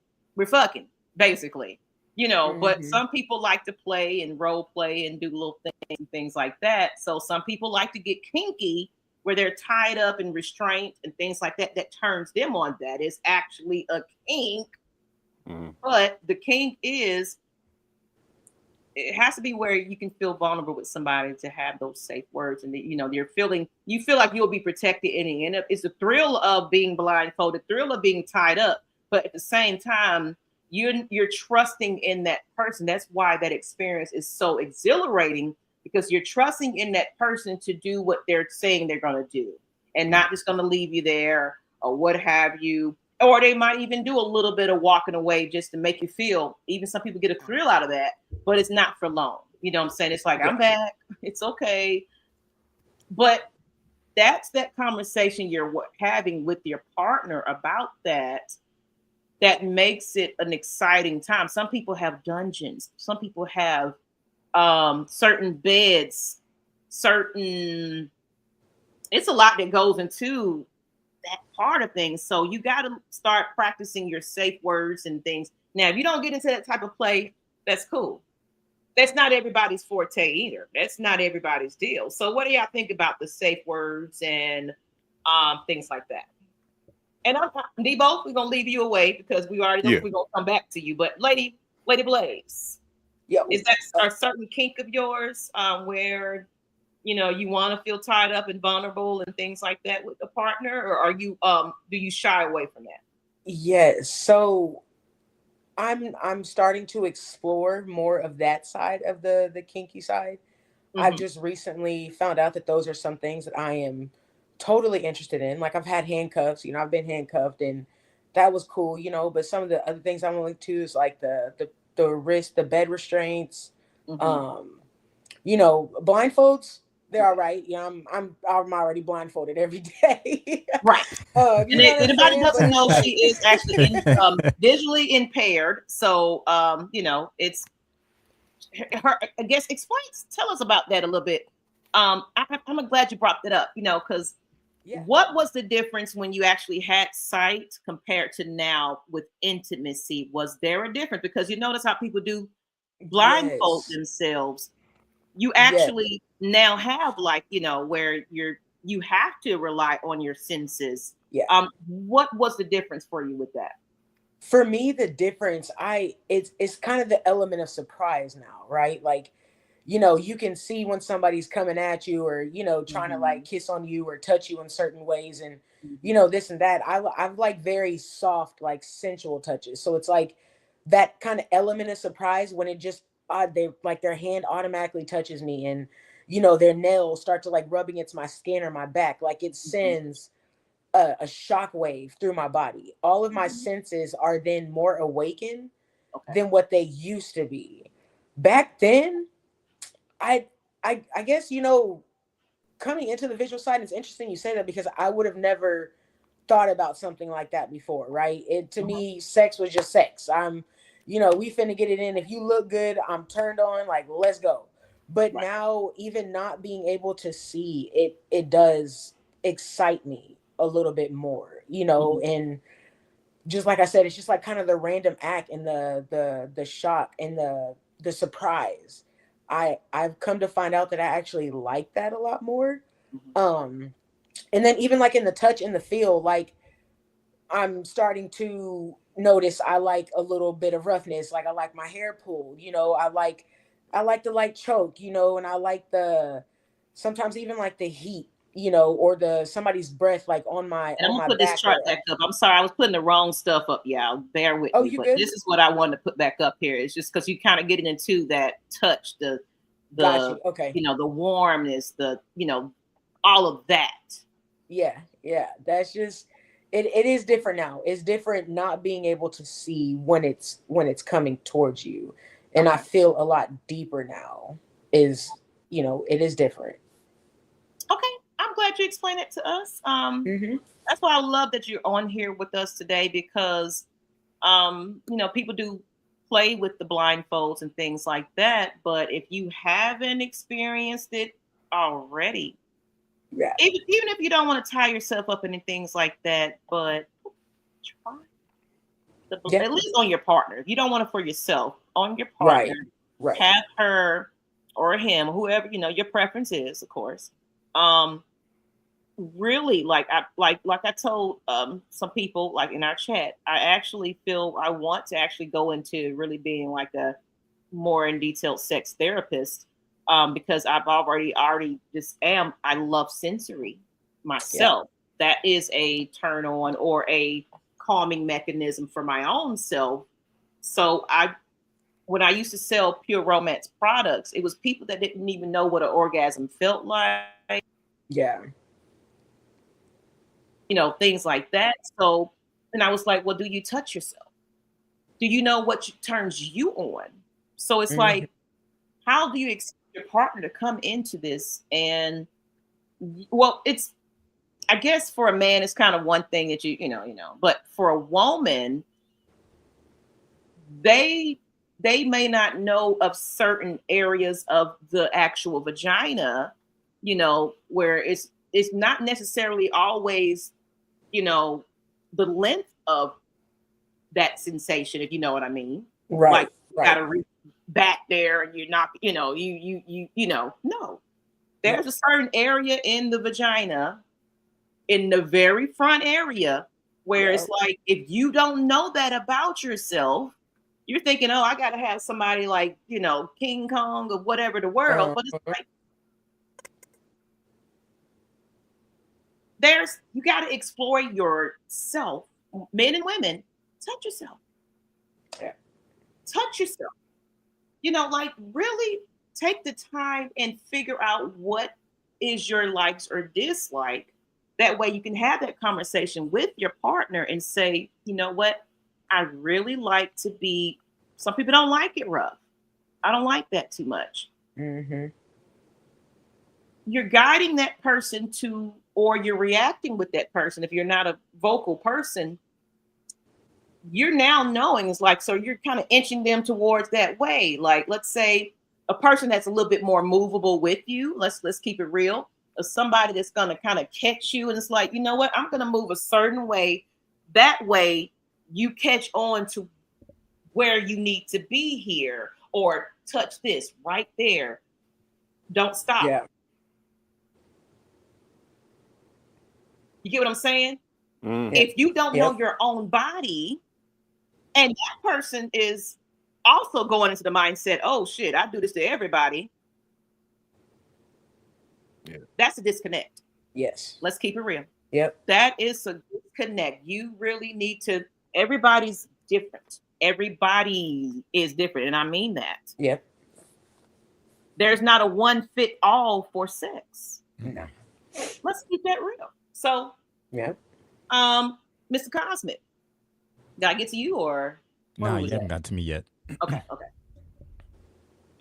Go ahead. What was the question again? No, just basically, oh, I'm sorry, I'm putting the wrong one up here again. We're just talking about the just the vulnerability, the safe words and Oh things yeah, like that's right. that. Yes. Hmm. Very important because once again, sex is sacred, but at the same time it's been abused in so many different ways. And Mm-hmm. safe words and feeling comfortable is important because you could be with a woman or a man, whoever your preference, and you could do something that's sexy to you and it triggers them. And if you don't have a safe word or they don't explain it to you, it could throw you completely off. You could be doing something and it freaks her out where she goes crazy. Hey, what's going on? So it's safe words are super important because uh a lot of people have been, mentally sexually abused. I know I have. And Yes. it's that comfortability is very important because you could be with somebody and they may have a off-brand agenda to say, oh, you did this to me and I'm going to tell on you. And so all those, are you safe, are you comfortable, this is a great place, all those things are important. I remember my last relationship, we were together for 10 years. That's the longest I've been. You learn to do things with people that you're with when you're with them for a long period of time. And she and I tried some things. Some things it turned her on, but it didn't turn me on. And we tried different things. At first I was like, oh hell no, I don't know.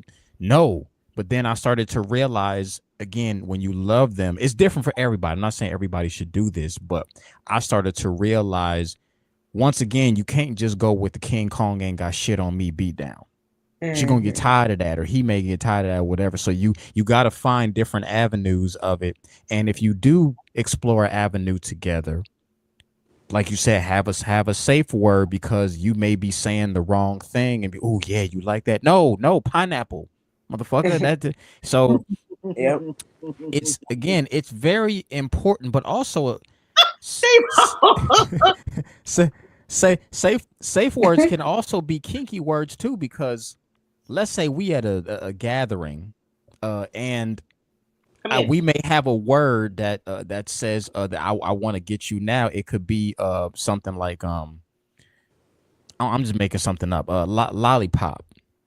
If Mm-hmm. and if we together, and I can't necessarily be like, right now I want you, hey babe, I want to get any lollipops over there. I think I can find some. Yeah, we'll be right back. See, it's beauty in We'll be back. finding different things like Right. that, safe Yeah. words, but also Mm-hmm. activation words. So I think Okay. Okay. it's totally agreeable. And Lady Blaze, if I could say this too, when you mention the whole blindfold thing, when you do cut off one sensor, the other one opens up. I absolutely love blindfolding, simply because Yes. it does, you don't know where they are, and it causes you to see with your body. Yes. And when somebody's there, the feel, the warmth, the touch, it's a whole different experience, because now you're turning off one sensory and you have to just, it forces you to feel. So Yes. I'm not, I've had a hint of it, but you're full blown into it. So I can only imagine how your sensories have activated beyond, what we can fathom. I'll tell you, it's amazing when it comes down to that aspect of it. Not only do I feel things differently with myself, but I'm also able to feel different movements, feelings, and when I'm there with my Mm-hmm. partner, I can feel her when she's about to climax. I can Mm, feel when it's making her feel good. I can feel those trembles and those shivers in her body, and mm, I'm a pleaser, and it sets me off, and then my body starts to feeling a certain way. So it really does. And even the smell. I love the way a woman smells, so it's like all those things are heightened, and it makes that part of intimacy so mm-hmm. much more special for me. Yeah. Yeah. Love it. Love it. So we're gonna get into the speaking of, then we're gonna kind of, I know we've been going a while. So And I hope y'all okay with hanging with me today. So I knew Yeah. this topic was going to be a whole bunch extended. I was supposed to be having a date after this, and I ain't even went on my date. So visibility, exploring intimacy styles, visibility and expression, exploring confidence, presence, or comfort with being seen or observing. Examples, enjoying being watched and confidence based, not explicit content. Playful use of mirrors, capturing moments creatively with consent. Notice the word consent. Yes. You got to get that person's permission to capture those Yes. sexy moments. Hey, you might want to record yourself having sex, or shit, she might throw you some titties in the picture one day. It's like, that's my consent to Throw some send you bees some on stuff, but that's consent. I'm just saying. So, talking points why visibility can feel empowering, emotional, and legal safety considerations. So, visibility and expression. So, how that person expresses their self, that they are feeling you, and I feel sexy. So, what do you think that you're doing to make yourself? You're expressing that I want you to notice me. So we're gonna start it off with Debo Bob, since you over here laughing. What do you do to make sure you're outside of the cologne part of things and your smell? Is there anything that you, and I'm curious to hear about this one. Is there anything that you do to be visual? Do you pump your arm a little bit more? Pick up that. Let me pick up this big old box over here to show how strong I am. Like, what are your things to kind of catches that person's attention? So I've been blessed with a voice. Okay. So my go-to is always going to be my voice. You know what I'm talking about? It's because I can articulate, I can add the value, look, bring it down. Like, hell yeah, man, y'all can crazy motherfuckers. You know what I'm saying? Like, no, or I can be like, so how was your day? How was your day today? You know what I'm saying? Like, what's up with your, you know what I'm saying? So, you know what I'm saying? Baby, you hungry? You know what I'm saying? You want something to eat? I give you something to eat. You know what I'm saying? So stuff like that. That, you know what I'm saying? That's one of my main attributes, right? Because you know what I'm saying, I was blessed because I was in microphones over here, just yeah. You know what I'm saying? But with or without the microphone, I can, you know what I'm saying, I can break it down. But that's one of my main attributes. You know what I'm saying? You gotta use what you have. Yeah. You have to use what you have. When you're trying to get with somebody, well, not even get with somebody, or let that person know, like, hey, I'm interested in you. You gotta use what you have. You know what I'm talking about? Whether it be from me personally, I've been told I got a good voice. I use my voice. You know what I'm saying? I've been told by women I got sexy eyes. I use my eyes. Use your attributes. You know what I'm talking about? Use what you can. I'm not going to sit here and you know what I'm saying, fake it like, oh yeah, I'm let me go and pick this up. I can't do none of that. You know what I'm saying? Shit. So I use what? I'm not tall. I'm only 5'9". So you know what I'm saying? So I can't use my height, but you use what you have. And not more importantly, you use what you're confident in. Yeah. You know what I'm talking about? So that's from that aspect right there. That's why I use right there. You have to use what you have. Yeah. With confidence. When you use what you have with confidence, you know what I'm saying? Now this is like before, you know what I'm saying, in between the sheets. You know what I'm talking about? Because for us to get in between the sheets, I gotta make sure that you know what I'm saying, the woman I'm looking at is attracted to me. I gotta do what makes sure that she's comfortable with being with me. But You know you what I'm got talking to about? really make sure she's interested in you, like Right, first. yeah. By the way, totally side note, you totally gave me the Heisman. You put me on the sideline about, you didn't even ask me about, you know what I'm saying, the whole thing about the whips and chains and the talks, all that stuff right there. Y'all notice that?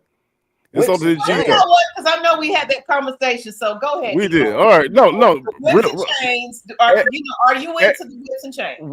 in the safe words, real quick, I'll let everybody know I've never been blindfolded. I've never been handcuffed. I've never been whips and chains. I've never been none of that. But, however, from the conversations I've had, you know what I'm saying, within past couple weeks, I'm open to it. I just gotta find that person you gotta trust. Right. that's the main thing. That's one of the main things I was talking. You know what I'm saying? It's documented. Like, I'm not going to sit here and do that shit with somebody. On Debo Vibe show, by the way. Thank you very much. Go to Debo Vibes. You know, it's on YouTube. That I don't trust, because my analogy was like, this girl can. And hey, if I'm being too, you know what I'm saying, macro about it, it is what it is. No. My thing about it is, this girl can handcuff me. Yeah. And then rob me and shit, and I'm sitting there handcuffed. Right. Yeah, they You know what I'm saying? Yeah. And with the whole safe word thing, you know what I'm saying? I'd be like, cornbread. Cornbread. You know what I'm saying? Somebody walking by, they gonna be like, okay, this nigga's extreme cornbread, he crazy. But if I'm like, stop, help, then okay, stop, help. You know what I'm saying?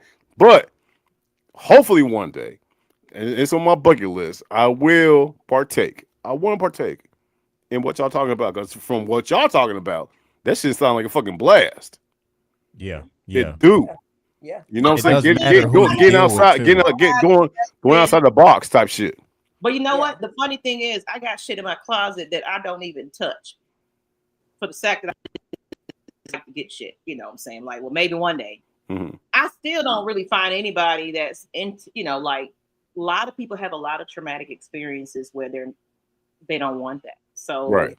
It's still a fantasy and a fetish and a kink of mine that I really haven't completely fully explored. Now I've been tied up with my arms, by say, but it wasn't nothing like real handcuffs. It was like the Velcro things I could pull out of. Mm-hmm. One time. Anyway, so no, keep going. So it's like, I'm just saying, like, people Right. are very nervous about that type of thing. So it's like, I haven't found my partner that is like, hell yeah, I'm down with that. Or some people, oh yeah, I'm down with that. But then when it comes down to it, it's like, nah, I'm scared of that shit. Yeah. Right. And I'm totally down with it. Like, it's never happened. I'm all about things happening for the first time. And I love first time events. Like I said, I've never been handcuffed, never been whips and chains, all that stuff. You know what I'm saying? Have that ball in my.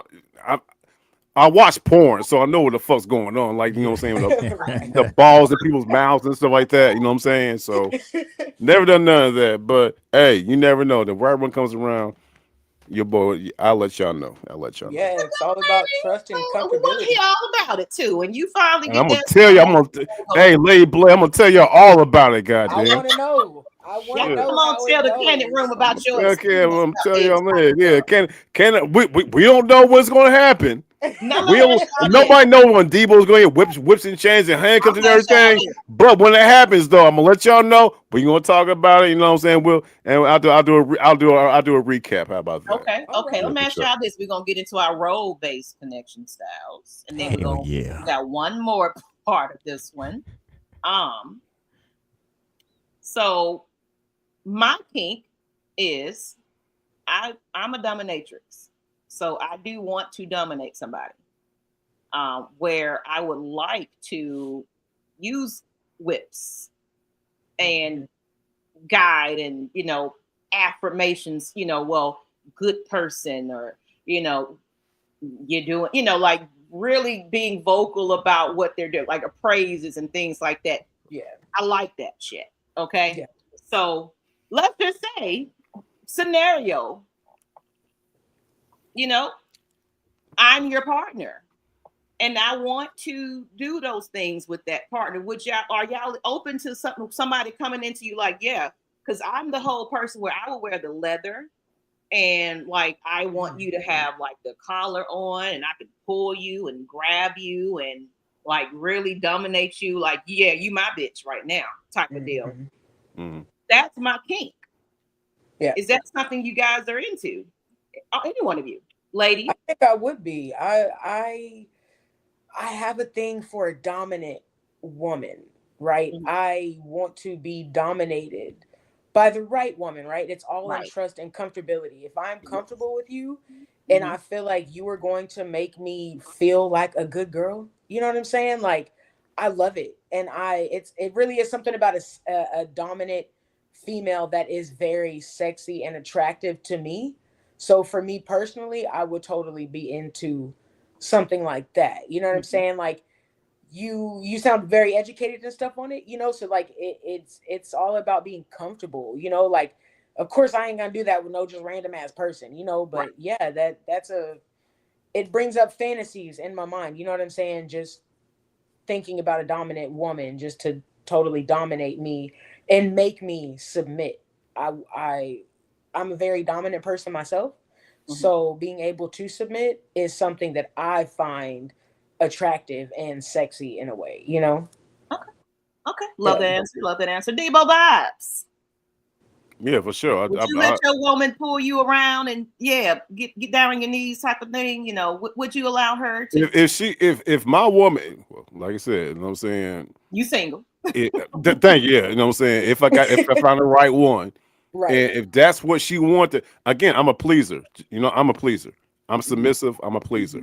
If I knew for a fact that right there would, you know what I'm saying, make her day or turn her on or give her that, you know what I'm saying, vibration that she needs, I'll do it for sure.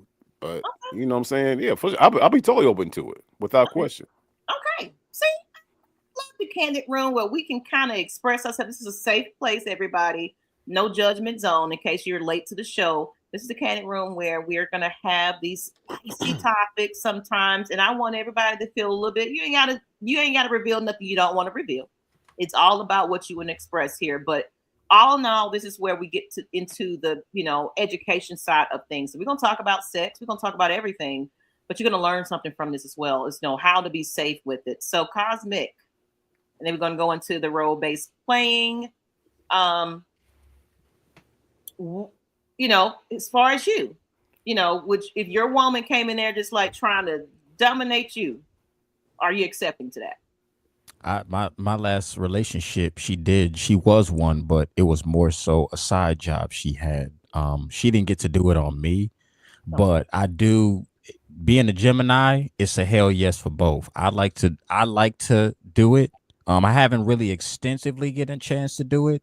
That's gonna be something I'm gonna explore into for my future relationship. But yeah, if it's the right person, then most definitely. Again, I've never been tied up or had to heal on me. I never was into that because that wasn't my field. But now that I'm more open with myself, again, it's like, you know, people when you eat right, do right, you live to be 100 years old.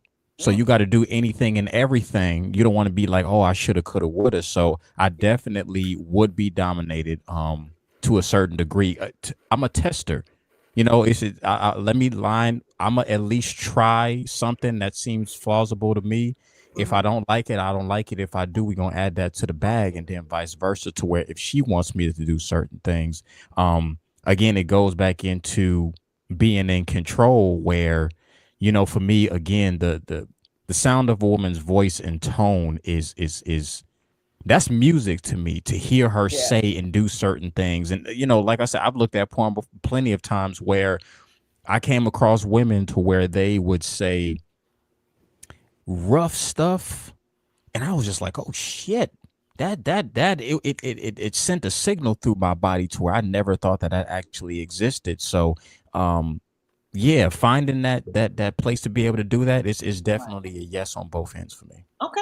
And I know we going. So I'm gonna try to, you know, speed this along here, but I'm just gonna talk about it. Then we're gonna go to the next segment. Then we're gonna just all bring it in at one. So it's the role-based connection styles, dynamics where individuals lean into complementary roles, personalities, or energies. Examples: leadership, supportive energy exchanges, playful challenge dynamics.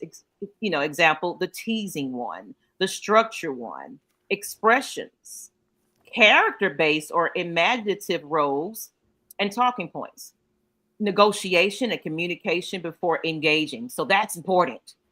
You got to get that consent from somebody that you want me to rough you up. You want me to call you a bitch. You know, you want me to call you daddy or whatever. You're going to have those conversations right before you engage in that act. Or you might go off of feeling and you're just kind of going off of their body language and you just kind of testing it. It's like, let me see. You know, you're gonna try a couple of things. It's like, oh, okay. I see. And then how role play strengthens your trust. And then we're gonna go into the next one. So we're gonna put it all together.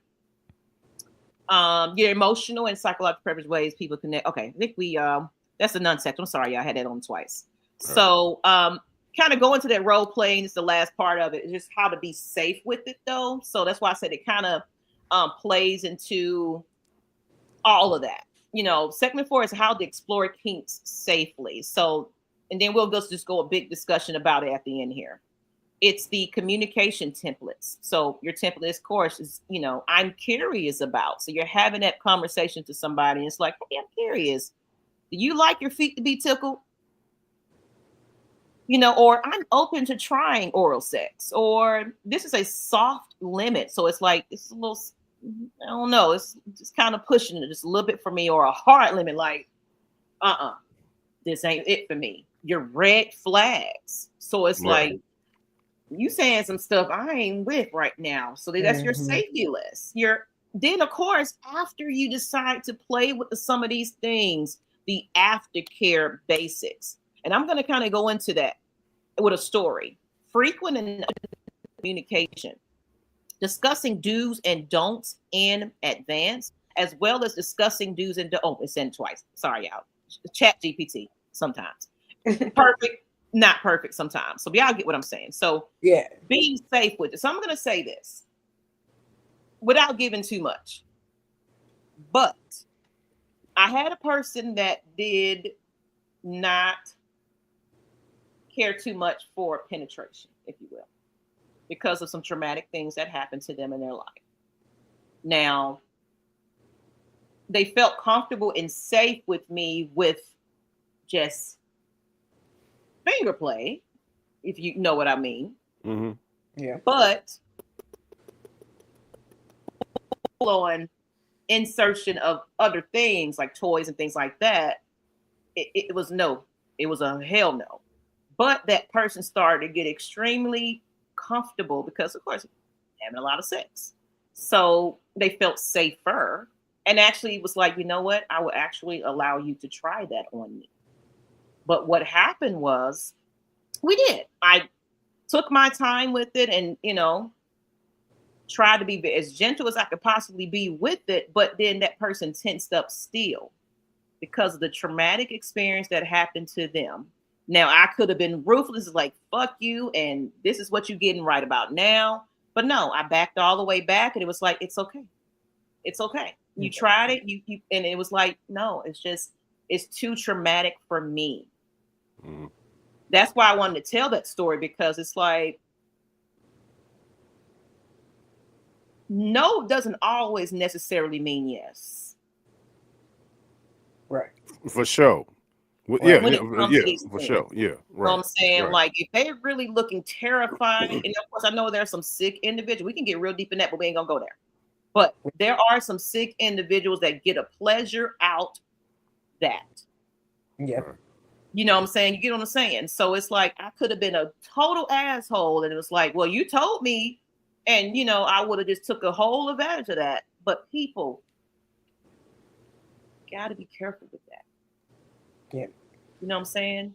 Just because just try, you might like it and all this kind of stuff. You are traumatizing that person even more by even trying to push it. Just because they was a little interested in it and then they realize they don't like it. Mm-hmm. Yeah. Because that person is going to gain your trust even more. It's like, I really do appreciate you just really considering me right now and not making them feel bad about it or anything like that. So I don't know if anybody else experienced, like, it's just in the lesbian world, it's just a little different for us. You know what I'm saying? Yeah. So, and I don't know, even the males, whatever case, ma'am, I'm sure you've been with somebody that has been a little nervous or what have you. You really got to know your partner and know when it's a time to introduce certain things. So that safety is important. Okay? Yeah.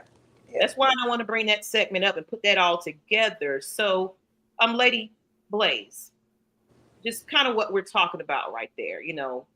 What are your thoughts on it?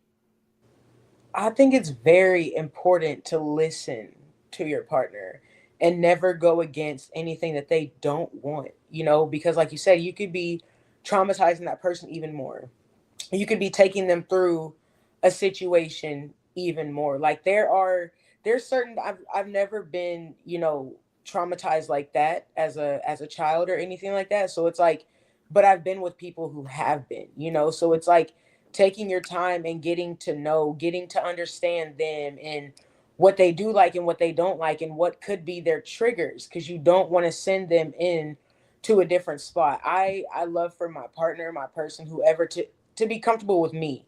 First of all, if we're comfortable together, there's so much that we can explore. Like even for me, getting sexually comfortable with somebody, or even not even just sexually, mentally, emotionally, physically, I if I'm comfortable, I'm open to a little more. You know, there are some things that I have done sexually that I was like, hell no, I'm never gonna try that shit. Like, nah, that don't even, you know, but it's all about being comfortable with your person and being able to have that moment where you're able to say like, oh no, wait, I still don't like this, and they respect that.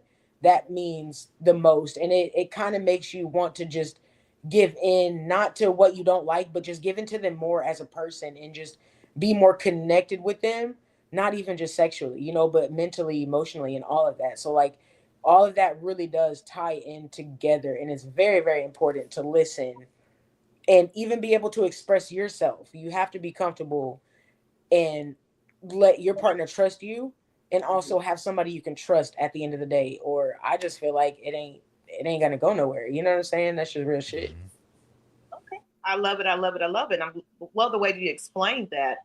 Because that's why I wanted to kind of bring a full circle of all of this conversation, where it leads to safety and having the consent.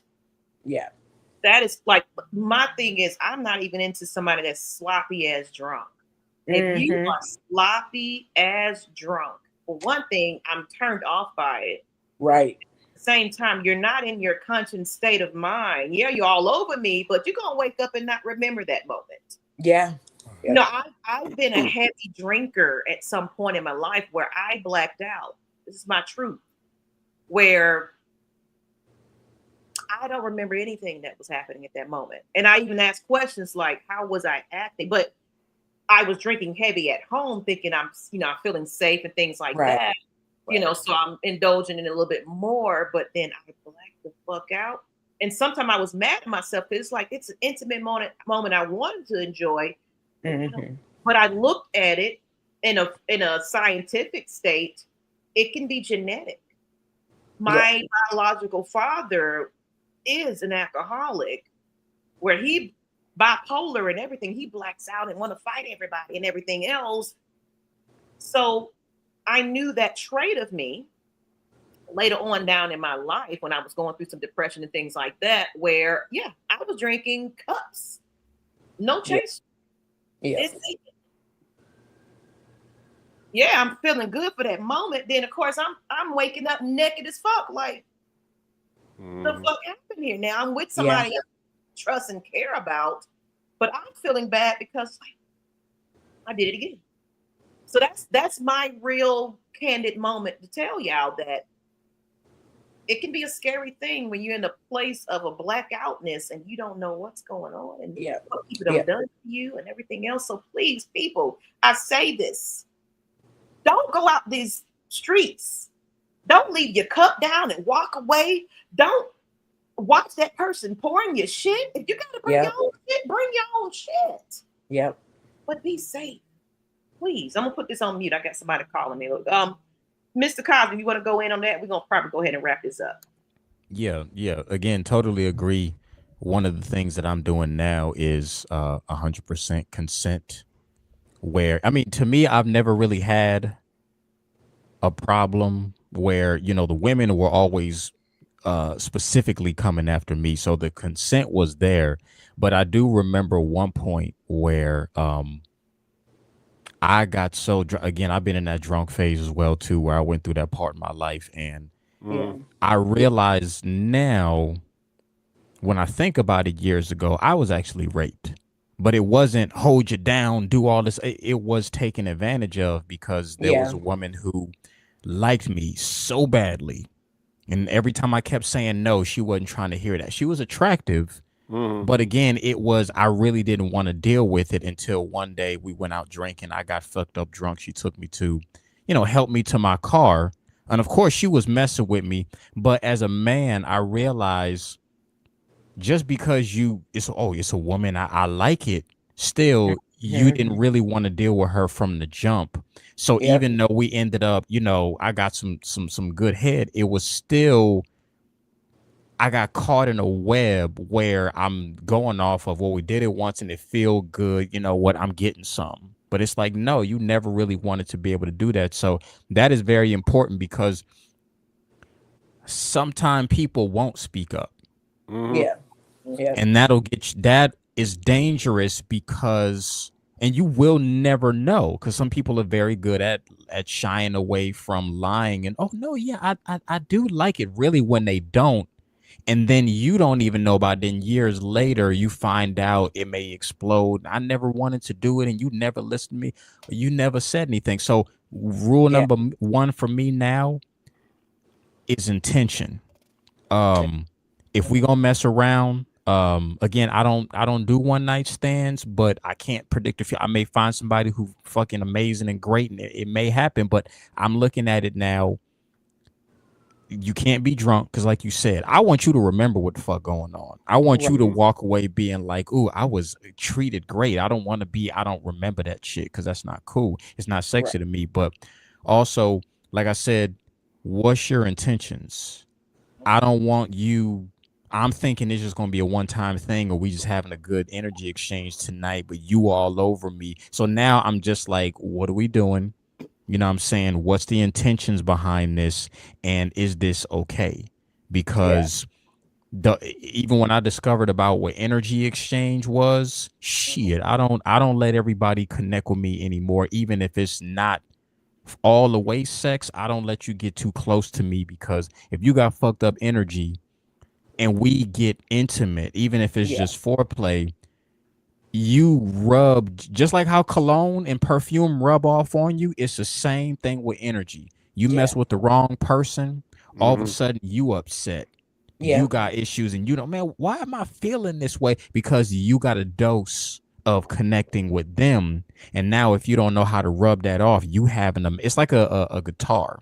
You flick Yeah. that string, whoever's on that vibration is going to go. So if you having a bad day, it's going to trickle down to them, and then vice versa. So that energy of goodness and being able to know what's what, 100% important. Yeah. All right, all right. And Debo vibes, we're gonna leave this to you. Then we're gonna go ahead and close this on out. So, just your thoughts on what we were just talking about, just the role playing and things like that, but including the consent of just the sexual acts and things like that. What are your thoughts on that? You brought a good point a little bit ago, Maggie. And I've my whole life I've had one night stand, and the only reason it was just one. Well, not the only reason is things happen. We did it. I met her. We was at a bar, and we had a good time and everything. We had a blast. Great conversation, vibing out and everything. We played pool, all that good stuff. You know what I'm saying? She came over, and we had unbelievable sex. You know what I'm talking about? I didn't even know her. I met her at the bar. The next man, she stayed because what I'm saying, she was not in a position to leave. She passed out. You know what I'm saying? After, what I'm saying, we did the do. Mm. And so it's about 8, 9 o'clock, and she's still knocked out. And so I walk over, hey, wake up, wake up. And she looks at me. She said, "Who you?" Mm. So that right Yeah. there Mm-hmm. is like, what the fuck? Yeah. Because my energy was like we were feeling each other. Mm-hmm. Her energy was like she had no idea who the hell I was. She wakes up, but basically in a stranger's bed. Yeah. So that killed that. I was all like, man, I ain't knew this shit, never ever again. Cause that could have went left in a Right, major way. Yeah. right. So it goes back to everything I said a little bit ago. It's all about trust. This Mm-hmm. whole conversation we've had, you know what I'm saying, during dialogue, you gotta trust that person that you're with. You got, you know what I'm saying, any kind of intimacy that you with, any kinks that you do to them, you gotta trust them. You know what I'm talking about? And so, but like I said a little bit ago, you know what I'm saying, there is that time frame. There'll be that day where I can do what all three of y'all have said y'all have done, is doing the whole intimate thing, a kinks and everything like that. You know what I'm saying? A blindfold, you know what I'm saying? Handcuffs, all that good stuff. It'll Yeah. come. Hopefully, it'll come from me. You Yeah. know what I'm saying? So, but kinks are not just physical. Like I touched on earlier, they could be mental. With Mhm. the girl scratching my forearm. You Mhm. know what I'm saying? The good smelling chick. You know what I'm saying? Yeah. My main kick. I love it when a woman. I love a woman who walks around in flip flops. You know what I'm saying? That's my You kink. see You her know what I'm saying? feet because you got a Yeah, feet. you know what I'm saying. Hmm. I got Sock. foot fetish, and There you go. and my kink is I love a woman walking around with a bonnet. I love when with a bonnet. You like them in So a natural state, huh? it ain't natural state. That's what I'm talking about, lady bird. Yeah. Mhm, You mhm. know Yeah. what I'm Mm. saying? Walk around with your bonnet. That turned me on. You Yeah. know what I'm saying? So that's my thing. So the great thing about it is we all have kinks. We all want to provide. Well, you should want to provide to your partner. Let your Yes. partner enjoy the same thing that you're enjoying. And Yeah. no, and to the topic that we talking about right now, no means no. No means Yep. no. So Yep. Thank you, everybody. I'm glad that we kind of ended it on that note too, because yes, we're talking about having some fun and the different sensory and the different things. Now you can really be like feeling somebody. Oh, they smell good, they look good. Shoot, they might even flirt with you, Hmm. but still get that consent from somebody before you Yep. go all the way in and say, "Hey, I notice you're looking at me a little bit like that. What's up? Let's have a conversation. Can we exchange numbers? Let's have a little conversation real quick." Yep. You figure out if they're really feeling you like that, then y'all get there, and then boom, whatever the case may be. But I have been kind of wrong at a couple of times where it's like I misled about, I misled a connection. And it's like, oh, Yeah. you just being who you are. So it's like, oh damn, I honestly was thinking there was something else, but my bad. Yeah, Right. we've Right. been there before. So Yeah. all I'm saying is don't go off of that little look. She might not even be paying attention to you like that. She True. just does that. Yep. So Hmm. really get that consent from somebody that they're feeling you before you go all the way in. On that note, ladies and gentlemen, I know we've been going on for 2 hours and a half, but I knew Dang, this has it really? that it's a good one though. I'm Yeah. excited, happy. I got different perspectives from different angles of sexuality as well. So I'm glad I was able to bring both worlds together here. But let's go ahead and close this on out. Let's start it with you, with the lady of the show today, Miss Lady Blaze. Go Yes, ahead ma'am. and tell everybody where they can find you and what's happening with you. And I think what I'm gonna do is um I'm gonna take your song if you don't mind. I'm gonna upload it Uh so huh. people can hear it. That's what we'll do. Yeah, for sure. So just Um. let everybody know how to find you and everything, and a little bit about yourself again, in case they're late to the show. Yeah. So Brittany, and I know you spelled it out earlier. Everybody always pronounces it wrong. Some people say Alidocious. It's actually Brittany. All I do is when. That's Okay. so. It's Brittany. Brittni. All I do is Allidois, and then my last name Wynn. That's my Okay. Facebook. Okay. On Instagram, it's Lady Blaze Music, LADIIBLAYZE Music. And also on TikTok, I go by Lady Blaze, LADIIBLAYZE. Mm-hmm. Um, I've just been so happy to be here. I appreciate it. I do music. Like I said, I rap, I sing. I'm tapping back into the music side of it. I am getting now into recording my own music again. Now that I've been able to find some type of, technologies that help. And I don't know. I'm really just trying to get back out there. And I love to sing. I love to write. Poetry is my start off. That's my go to, you know. But yeah, those are the ways to find me, man. I appreciate it being here. Thank you for having me. No problem. I appreciate you for being here with me. Yeah, I know no we've been doubt. conversing in our little chats and stuff like that. I was like, I'd love to have guests on that I'm familiar with. And then also, this is a place where you can promote your business, your music, whatever you got going on. Like I Yeah. said, so now that I have your permission, I'm going to upload that so people can kind of hear it, and check you out, and let All me know, right. send me the things where they can find it and download it and etc. All right. But Mr. Debo Vibes, you're next. Tell everybody where they can find you and a little bit about yourself once again. Hey, first and foremost, I want to say thank you for having me on the Candid Room, the best laid back live stream on YouTube Yeah. where you can just, what I'm saying, kick back, be yourself. So Maggie, thank you so much. You know what I'm saying? Lady Blaze, pleasure meeting you. You too. Thank you. Yeah, pleasure meeting you for sure. Yes, sir. You know what I'm saying? Cosby, you already know what the deal is, boy. You know what I'm saying? Absolutely. You already know what the deal is. Everybody, y'all can find me on Debo Vibes on YouTube. The real Debo Vibes on Instagram. Debo Vibes on X. Debo Vibes on TikTok. Uh, I'm a foodie. I'm a big time foodie. You know what I'm saying? So I concentrate my efforts down here in Clayton County, Georgia, on the south side, Clayton County, Henry County, Fayette County. You know what I'm saying? So I like to give a shine to the smaller restaurants. I do food reviews, and I try to present the food as the best way I can. And Mhm. so far, so good. You know what I'm saying? So if you on the south side of Atlanta, you want to check out some foodie spots, go to my channel, check out my shorts. You know what I'm saying? Let me know what you think. And also conversely, if you have any restaurants down here that you want me to check out, I will. I'll do it to, you know what I'm saying, and get my grub on. Also, I got my show with my twin brother Debo Life. It's called Twin Phase. And we had a great episode on Wednesday. And we'll keep doing it every other Wednesday. You know what I'm talking about? Guests coming on. We talk about the 90s, the 80s, and everything in between, and we give shine to people who, you know what I'm saying, show love to us as well. So come with that. Man, you already know Atlanta Falcons all day. I got my Falcons, you know what I'm saying? Oh, I say really? that with my head up.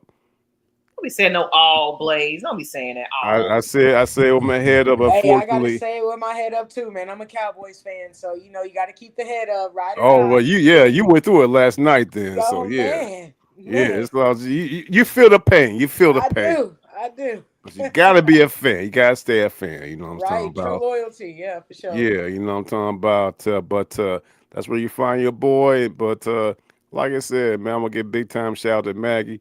Yeah, Uh, solid gold, Maggie. You're a solid gold. And thank you for allowing me on the Candid Room. And we'll chop it up.